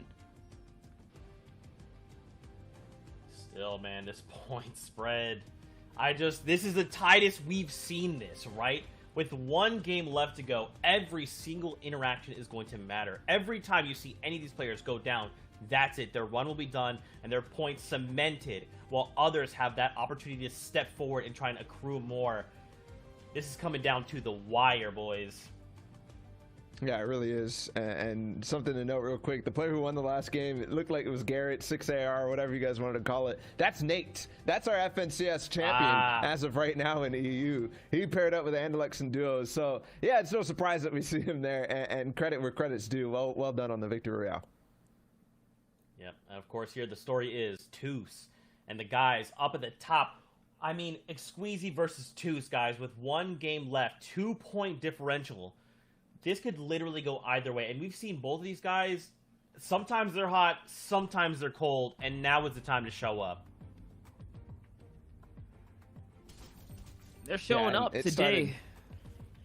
At Caddy Corner again, like ridiculous things. Toos has gotten this. At least Kit has spawned in the north side all 5 games, every single time, and for 3 of them, he's won the fight. But look at this now, uncontested on the north side. The first 3 games, he had 2 people landing here, but ever since then, Kira and Thomas HD are gone.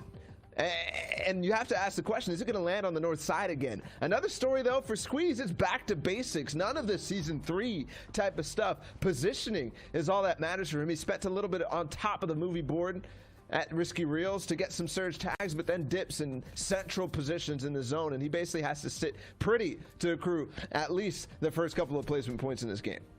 Let's just talk about how he also fended off Kiriashi, Krezer, right, and others from that drop spot as well to put him in this kind of keen positioning right here. Center map, taking his time, biding his time with every single zone, not being too proactive when it matters, showing that he is playing for first right now, Bala.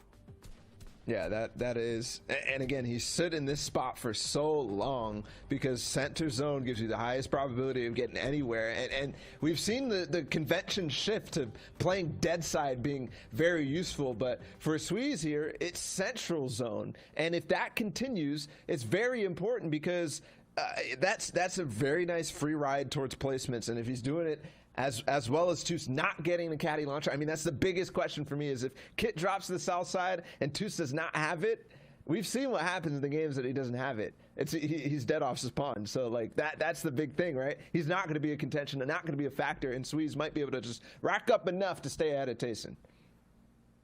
Man, this is it. It's all coming down to this very final game, the final few moments here in EU on the second week of competition here. Now, don't forget, guys, of course, we got competition tomorrow, and next Friday we'll be jumping into the heats. Still plenty of Fortnite to be had today. Right now, if you're just tuning in, it is a battle between first and second, Toos and Exqueezy. Exqueezy holding in first by only 2 points.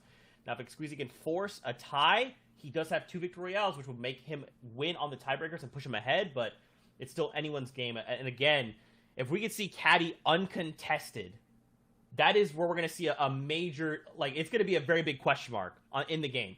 Because if it's uncontested, we can see a very guaranteed top 10 finish, at minimum. Yeah, that's been the minimum for Toos. It's been top 10 in the last game. Every other game, it's been first. So, yeah, if he gets caddy again, it's pretty much done and dusted, is what I would say and claim if Kit ends up in that north side and Toos is able to get it for free. But things change, and also people get the opportunity to take a look at what's actually going on, and is there an opportunity here? Because that's what basically we saw from Kira in that third game was like, okay, caddy, maybe I'll give my hand. And it didn't end up working out for him. He got second place, but not too many elims, not really capitalizing like Toos was with the caddy launcher.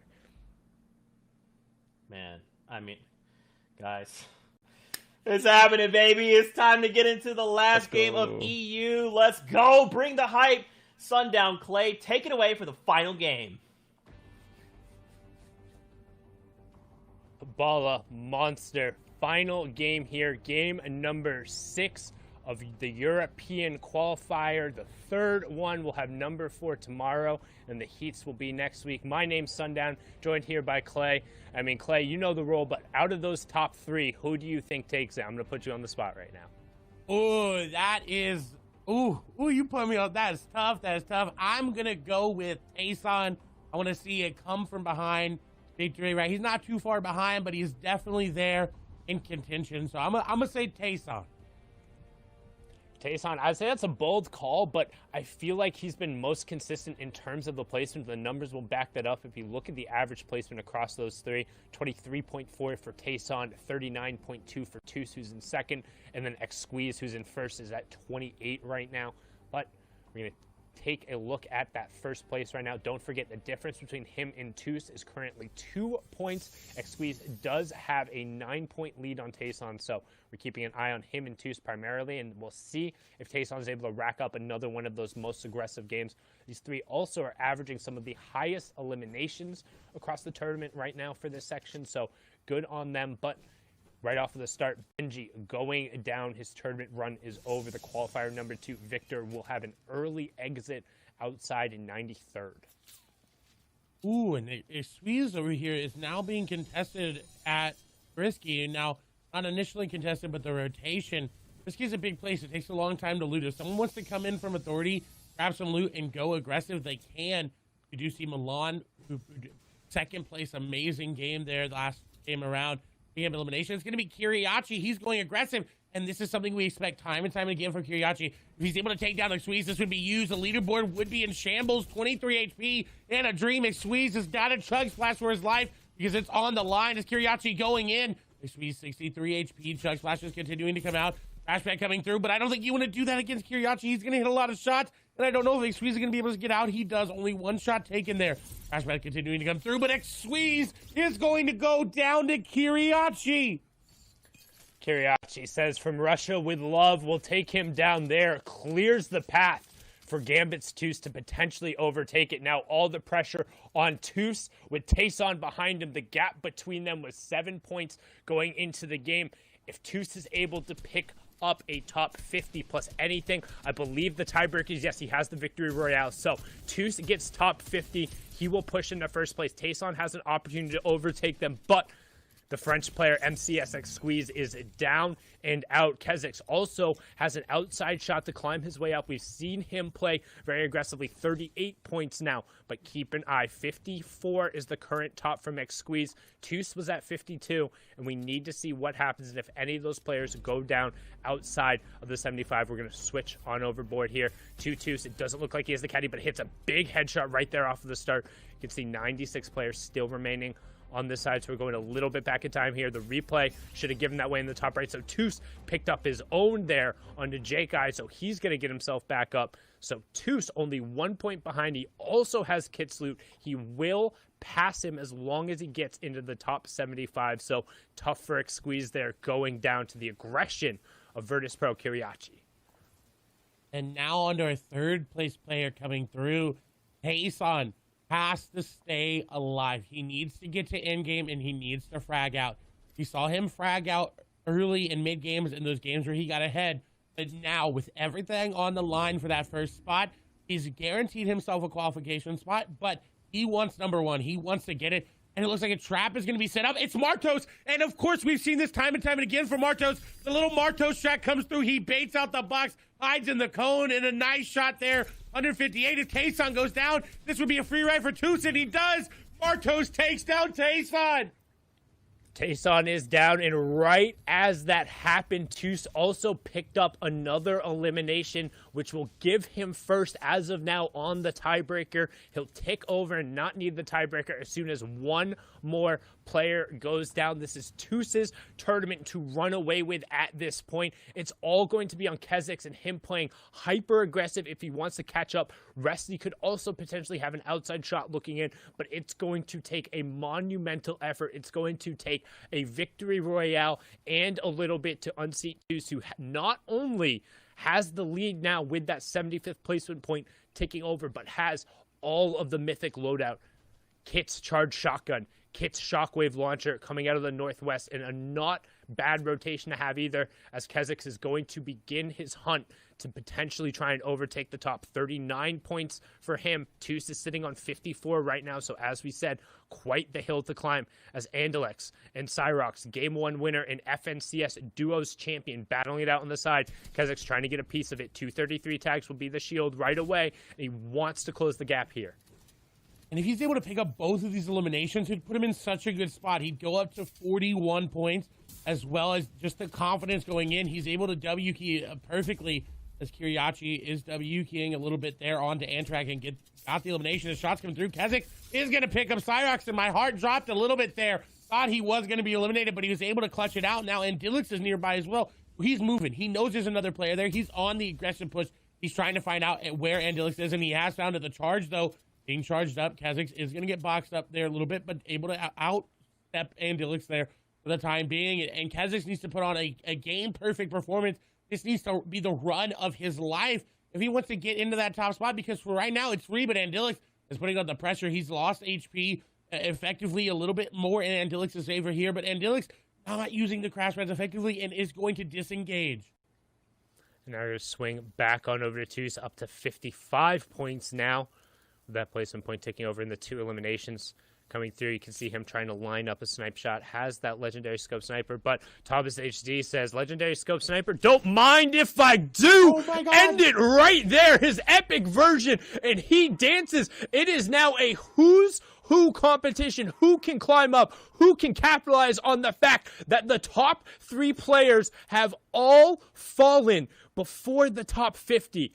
No more additional points will be gained. Kezix, Resty, Ovation Arion, Refsguard, these are all the players light who could be looking at an outside shot to take away. 55 points is the line. Who will be tall enough to ride the ride, or will Toos hold on? This last game is now wide open.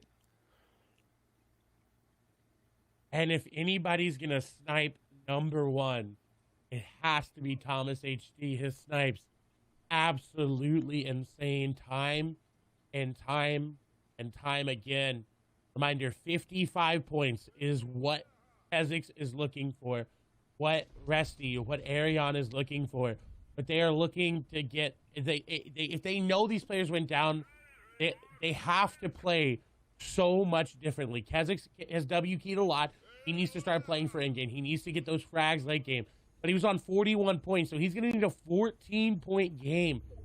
It's going to be very, very, very hard. He can at least push up into second, but with 1, 2, and 3 being open for anybody to grab, Kezix has got to have a lot of pressure coming down on him. It's anybody, realistically, whoever the victor of this game is, if they're on the top page and able to really convert, they have an actual opportunity if they get 6, 7 eliminations, which we've seen a number of times. Again, the record currently sitting at 9 going through, but let's say it's an actual record-setting performance. You go through, you get 9 and the victory royale. That is a 23-point swing. That would be just enough for Hardfind to take over and get that first place spot. We could look at somebody come through, so it's going to come down is who's able to take that victory royale, and if they're in a good enough position, if they did enough of the work to capitalize on what's coming in front of them. As we talk about that, Dimitro, aka Mitro, picking up a nice elimination there onto Fastroki.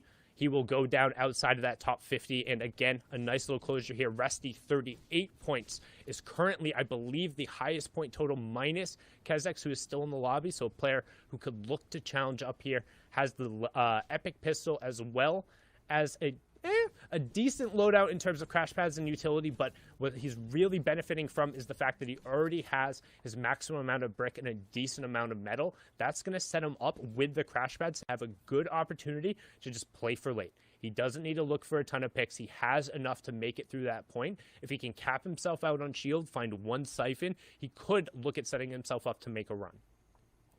And Resty realistically needs if he picks up a victory royale with 3 or 4 eliminations, it would put him on top. Now, we did see Resty come close and almost get the victory, but he definitely would need that tiebreaker to come in. It will just need to break it, because the tiebreaker would go to Toos. Toos has 2 victory royales. So if anybody ties Toos, he automatically will win. So Resty is looking for that victory royale with 3, 4, 5 eliminations. And it's something he can do. He's been close. He got a second place with 5 eliminations. He just needs to get that. He just needs to get that last little bit. And Kezix as well. Right? They were neck and neck coming into this game, but Kezix we've already seen start to eclipse in points as we swap over to Bad Sniper, who has not been having the best of games, but is looking to set up a little ambush here. That's been the story of Europe. And unfortunately, Dookie going to go down there to Bad Sniper, needing to run a little bit sooner. But Bad Sniper needed this. He needs about 21 points is what we're looking at for qualification, and he's looking to solidify it. Yeah, so if we're looking at actual just point totals and numbers right now, 55 is what Toos is at, but he has the 2 victory royales. If you're looking to overtake him there, you need 56 points to take home and win qualifier number 3 in Europe. If you're looking to guarantee yourself in heats, you're going to be looking at right around 21 points, potentially 22, depending on how 50th ends up shaking out there. But definitely have to be north of 20. So some big clutch opportunities on both sides for players, not only trying to take home the top spot, but also guarantee a chance to be playing next weekend and not have to rely and stress on those series points or just the intense competition that's gone through tomorrow. Right now you can see Wolfie's on pace to join Mr. Savage as the only player with a top 15 game to now also have double-digit eliminations. You can see here trying to add himself up and continue with the aggressive playstyle. You can see he's on the hunt right now and he finds it. Iwa going down there, 56 for him, and now 3 eliminations from Wolfie's, pushing him up to 30 points. And this is what we've expected from Wolfies, is these late game, or these late tournament turn online eliminations where he's just dominating and he's finally hitting his stride. And coming off an injury, maybe still playing with it. It's insane that he's able to play at this high of a level. This consistency is just insane. And I want to point out that this is the first time we've seen each of the top 3 go down outside of the top 65 in the last game. And that's across all the FNCSs. So that is huge. That is, the ramifications of that are insane for this lobby. Yeah, the opportunities for these players to have one of those huge clutch moments. Generally, it's a battle between 1 or 2 people at the top. But anybody who takes over and wins this game, who is kind of within that 5th to 12th run, has an actual opportunity to just steal the entire tournament. And right now, the Juniors Duels trying to find a way back into this tournament with only a single wooden build left. 24 tag comes through the attack, but Ovation, Noah Riley going to clean that one up, take the floppers, take the spoils. Needs some shotgun ammo, realistically, if he wants to continue going through. Does have the epic hunting rifle, so some good one-shot potential there. He's going to farm up some more brick. Most importantly, has the 500 metal, so he's set there. Brick and wood, very much so easy to come by on this rotation path. Now we're going to flip back on over. Excel's Wolf Dog, a.k.a. Wolfies, 2nd place in the Fortnite World Cup in the duos with his partner Rojo, trying to push forward through here right now. Has the legendary burst AR, is trying to close space again. However, gets pushed back a little bit, but shields for days. My lord, I don't know the last time I saw somebody carrying 5 big pots in their loadout.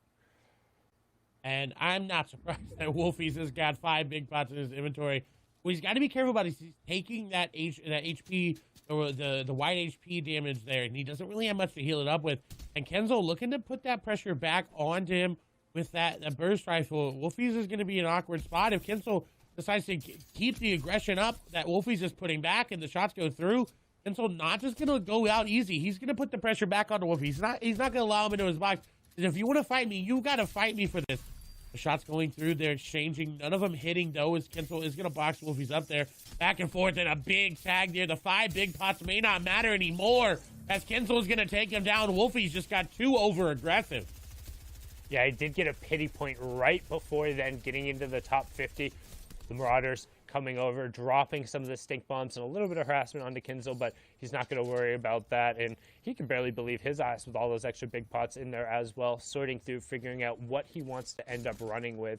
Looks like for now he's going to opt to leave the floppers and opt to go with the big pots and the minis. We'll see if that decision ends up biting him. Right now you have the Heavy Marauders still closing the distance. Only 2 of them left up there, though, so should be easy enough for him to clean up. As we swing back on over to one of our players in contention, it's Kezix. 41 points right now. Has the hunting rifle as well. I'm just worried about where he's positioned. It's not the center zone, which give him an easy rotating. It does have launch pads, but you talked about using him this early is never ideal. And he only has 1 crash pad as well. There's a lot of players going to be rotating this time. He's got to be very careful about this rotate. One wrong move, one wrong step, and Kazakh goes down here, and if he goes down, it slowly solidifies first place for Toos. So Kazakh you see him scouting everything he can. He's looking at every opportunity for a shot onto him, and now decided, hey, I'm gonna run in. But we got a replay coming on here as Arion on your screen looking to try to crash pad in is unfortunately gonna fall off the side of the mountain. Not able to get where he wants to be. The shots come through. The shot strike comes through, and Omega is going to fall there because of it. Yeah, but notice how Arion has no builds in that situation. That's why he went for the last-minute crash pad. That was one of our players who could have potentially had an outside shot of taking over, and he will go down there. And that's a common theme I'm noting through a lot of the players who we flipped through. Kezix has sub-50 builds. Light is about sub-70 builds, and he's very much so in the middle on wood, trying not to burn through his metal. So if he gets chosen in this situation, it could be very awkward. He's just desperately trying to get into the zone, The second round of placement points have ticked over, but it's all going to be on whether or not one of these players can clutch up and get the victory royale in a number of eliminations. Light could be one to do it, but he would need a very, very big run, and putting it together now, Samtosh gonna go down, and the immediate shots coming through. I believe that may have been a harpoon that ended up tagging him there, as Light does disengage there from Krej. Flick nearby as well. He's actually going back in, being a little greedy for the loot. Has to be careful about that. Teak on your screen as well. One of those players that we saw dominate the past couple weekends, but hasn't done much. And now on your screen is Kha'Zix. We're panning into him. He's being very aggressive when he doesn't need to be player in his box. He needs to convert this. He needs to get out of this or get the elimination, and he does decide to disengage. This is not where Kha'Zix wants to be. He wants to be on the offensive or nowhere near these players, but he's on the edge of zone. Everyone's going to start to spray him when they realize, hey, he's in wood builds. He's got 7 builds remaining. He's going to have to be a little bit of a loot goblin here, and this may not be what he wants to do. 43 players remaining. He's just outside of placement there for, I believe, that top 40 coming through before him, but no, he's in zone. This is not looking good for him all around. Teak is going to fall. He's in zone trying to heal. Players are shooting at him. He's going to get sprayed from above 50 HP. He does have that flopper, but no big shields remaining. He does have time to pop the minis, but this is just really bad for Kha'Zix. He doesn't want to be here. Player on his wall. He's trying to get out. Crashman's going to come through. That player going to be in the box. It's just a mess of where everybody is. Going for the edit shots come through, and Kha'Zix is down. He goes down outside of the top 40. Keats playing spoiler there. No more run for him. Who will be able to push up towards the top, or has it just all been sealed in from Toos? Kiriachi able to come in and take down Exqueezy early on. It's all on the back of Rusty right now, whether or not he can take it away. Currently sitting on 40 points. I believe he's the highest rated player left, getting stuck a little bit on the mountainside there. Server will catch up, takes a decent amount of damage, only has the 1 mini though, so going to need to start finding picks, and he's one of the few players outside of the zone. Good crash pad angle, but unfortunately not able to chain them together and keep the momentum. Does find a second and catches himself right before hitting a third, which seemed probably like a good call there. Didn't want to get popped back up and potentially be the clay pigeon for the rest of the lobby. I think the reason being he doesn't have the shield to do it with. No extra shield in his inventory. 100, effectively like 113 HP. Can't really do much with that in the air, so he has to find something. His passive right nearby. Resty looking for the backside of zone pistol elimination. He's not trying to go out just without swinging, at least for that top 3. Again, he's only 1 point behind Kha'Zix, but he was, I think, 5 points behind where Tayson ended up. I believe at 45. Again, the number 55 is where you're looking for. 56 points will get you a first place here, as number 1, 2, and 3 have all been eliminated going into this end game. Passive just needs to look for that top 50, which is going to be around 20. It may be a little lower today. It may be right at 20, maybe right at 21. We've seen it time and time again. He needs an 8-point game, which is certainly doable for a player with the amount of mats and loadout that he's got. It would be doable, but it's going to be very difficult. In one quick little call, it Cypher Passive was able to rocket himself up the standings last game from 90th to 30th. While he hasn't locked a qualification yet, that's a really impressive performance. It's something we talk about seeing on the backside. Now, it's all going to come down to who's able to steal a victory royale away here, either for a qualification themselves, it'll guarantee a spot in heats through the points, or potentially stealing away that number 1 spot. However, Toos looks like he seems to have had it with a little bit of help from Kiriachi, taking out Exqueezy off of the start. Kiriachi did seem to guarantee himself a qualification with his early eliminations despite being taken down. Now on board here, Air Bafo getting a good rotation and landing directly on top of 404 Rocky, another player who spent some time in the top 10 but unfortunately dropping down. Mitra will pick up Kinzel as well as we close in on top 30. Light, another player who potentially could have made that run, will fall to X-Camo. So this is going to be mostly about who's able to seal their qualification in here and potentially a miracle run at the end, though it doesn't look like we're going to get it. And MCES X-Squeeze should be likely our Qualifier 3 champion, but now on board here with Irabafo. And he's in a decent spot. His second height, though, is looking to take it here. Now all the way back down to a little bit of, a sticky situation there, able to get out. We see Refsguard going to get eliminated there. Bafo making their way through. Avesta Kira, who's got that kit shockwave launcher in his inventory, only has 2 shockwaves left, so he's looking to go up the high ground again. Passive we saw was sitting around, I think, 30, the mid to the high 30s there. So he could make the run as well. It could be very, very close. He's going to need a miracle play. Kira is going to take the high ground for now, but builds remaining are concerning for a little bit as he's trying to look for any elimination that he can. Any use of that shockwave launcher if it's able to get him an easy elimination. The nice beam there up above. That's going to be Flick going down there to fall damages. Kiko going to go down as well. But a lot of players still in this that could contest for that top spot. We saw Resty still in this game as well. Has yet to go down. Right there in your screen, you see Thomas HD as well. And for a lot of these players, it's just about staying alive to get as many placement and as many elims as I can so that I can get into that top 50. Is Passive now on your screen in a very, very good spot. So my apologies, was not right where I thought he was at 16. So he needs an amazing game just to qualify. Yeah, Passive doing everything he can with that glider grab. No gun. Thomas HD going down. We have our top 15. Another round of placement points ticking over as Noah Riley just on the outside looking in. Bad Sniper picks up Camu. Martaz picks up Cabo. Stana goes down to the Storm. One more to fall, and we'll have our top 10. No miracle runs coming through today. It's all going to be about the final qualification, who can seal away the top 50 and who's able to get the bragging rights of a nice little victory royale on EU. We have a Vesticuri on the top right, Cypher Passive in your bottom right, who's strung together a nice little string of elims to push himself into the top 5 here. 4 for him, but a Vesticuri has control. As you see, Martaz going to fall, and we have our top 4 now. And that's just what Passive needed. He needed an amazing game to get those points up there, because he was on the cusp of not qualifying, and this would be amazing if he was able to pick up the dub and qualify, as Pickus is unfortunately going to fall there to Kira, as the Jules glider going to be used to take high ground there. Kira needs to get that shockwave launcher reloaded, and he does, but he's going out in the zone a little bit too far in. He doesn't have any floppers to regain that HP, but only 3 ticks taken, as Passive is taking the high ground there. Podesai on the low ground looking to try to stay in zone for as long as he can. A shockwave launcher going to be used. Passive going to block over the top, is not going to get shockwaved in the zone. He does have the grapple gun, so he can use it to drop on down. Shots coming through. Kira going to get actually eliminated there by Podesai to fall damage. This is Passive's game to win. Shots coming through. He's got the shotgun out. He's doing a lot of damage. The shockwave was used, but Passive going to come out on top with a 6th elimination. Victory Royale. Brilliantly done from Passive there. Huge push with the victory royale. Got him all the way up to 28th.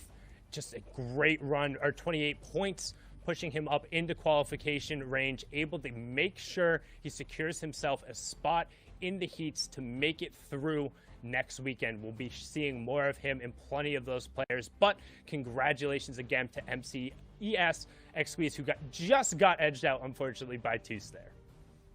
What an insane sort of games. We saw it last weekend in game qualifier number 2 between Benji and Noah Riley. Today, it was Taste on X-Squeeze and Toos all fighting for that top spot. And Toos, congratulations, you were able just to edge it out. What an amazing day. It was an amazing day, but that's it from us. We're going to throw it back on over to the analyst deck. Zeke, Balla, Monster, take it away. Thank you guys so much. Great cast on the day and a great wrap up here to EU. Now, of course, guys, we got to check the standings. Not only were the 2 players, Toos and our boy Squeezy, going head to head, we got to remember, heading into this game, Squeezy was ahead by 2 points. Toos was behind him by 2 points. Immediately, Squeezy was eliminated 89th, and Toos held on. He picked up 2 eliminations and placed 68th to get himself the 3 points to move him into that number 1 spot. Wow, what a tournament for that to actually occur. Toos hangs on, but by a mere thread. And like you said, what a weird situation where the top 3 was eliminated, and from there it was everybody in the top 7, everybody who had contention. I mean, you saw Resty, Kezix, Noah, Arian, all of these guys dropping like flies are not able to catch up to Toos in the final moments. You just don't see it happen very often. Your top 5 all fall so early in the competition. It's got to be heartbreaking, but that's how it's going to play out. Here's your look at other players that are qualifying through. No, let's not forget that it was top 50 that was up on the line. Of course, the battle for first was close, though. 6 people tied with 39 points there, all the way down through 11th.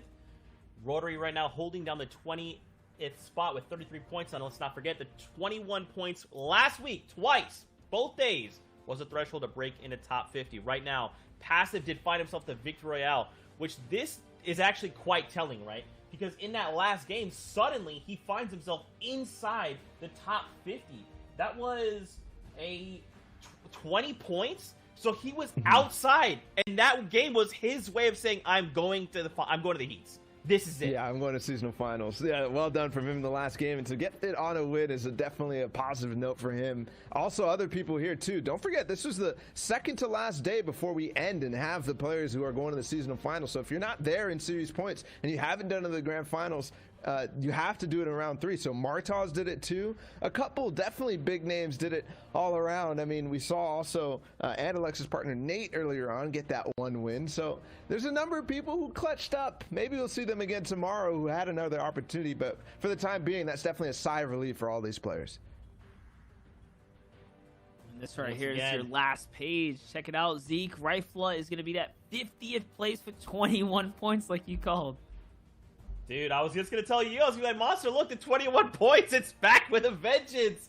I mean, why do you guys think we can't break this 21-point threshold? Is this just the average? You think this is just it? It's always going to be 21 points? I think it's just the way that the format works, right? It does give these placement points to a wide variety of people, so it all kind of rises as a tie, essentially, in terms of the eliminations too. At 1 point per elim, there's really not much differentiating factor at all. But let's take a look at some of the moments in that last game, and also our winner, Toos. The big thing, the turmoil at the beginning, Monster, we were freaking out because of how many of the top players were falling. There's Tayson against Martaz, who falls, and then this one was the big one, Toos, who ended up being in first place at this point against Thomas HD. Yeah, this is the other perspective. We didn't get to see how it looks. So it was a small engagement here, and he gets caught while he's backing away after the fight. And this is the one misplace from Squeezier. Using the crashbacks to disengage. He was just too high in the sky and gets cut off. But it's this early game, too. It's hot and cold, right? We talked about this. Yeah, that fight with Squeeze and Kiriachi, by the way, is like a reversal of what we saw earlier. He had won that fight multiple times, but you're right, Toos, hot and cold, and for a reason is that it kept coming to this north side. There kept being a player here, but that ended up turning away in games 4, games 5, and game 6. He continued to win off spawn, though, and thankfully he had the luck on his side to find Kit so many times in the corner of Caddy Corner, and winning 2 games is no understatement. It's ridiculous because we talk about, Kit's loot being strong, but this is the first time we see someone who plays Caddy's Corner take the entire tournament. And I mean, it wasn't a clean takeaway, right? It was so close, but we haven't seen anyone up until this point actually successfully take an entire run, right? So this day 3 qualifier for EU, this is a statement. Toos made it work this time, where other people did not find the full success because of how much battling goes on in caddies. He absolutely put all the pieces together. 2 Victory Royales again to his name. Mad props to, seriously. That was an unbelievable day of Fortnite, and just that back and forth kept us all on our toes. So congratulations to you and to everyone who participated in the top 50. Moving on to you guys as well. We will see you in heats. But that's it from us here from EU. Don't forget, we are back later for more action out of NA East. Till then, Fortnite fam, we'll see you guys on the Battle Bus.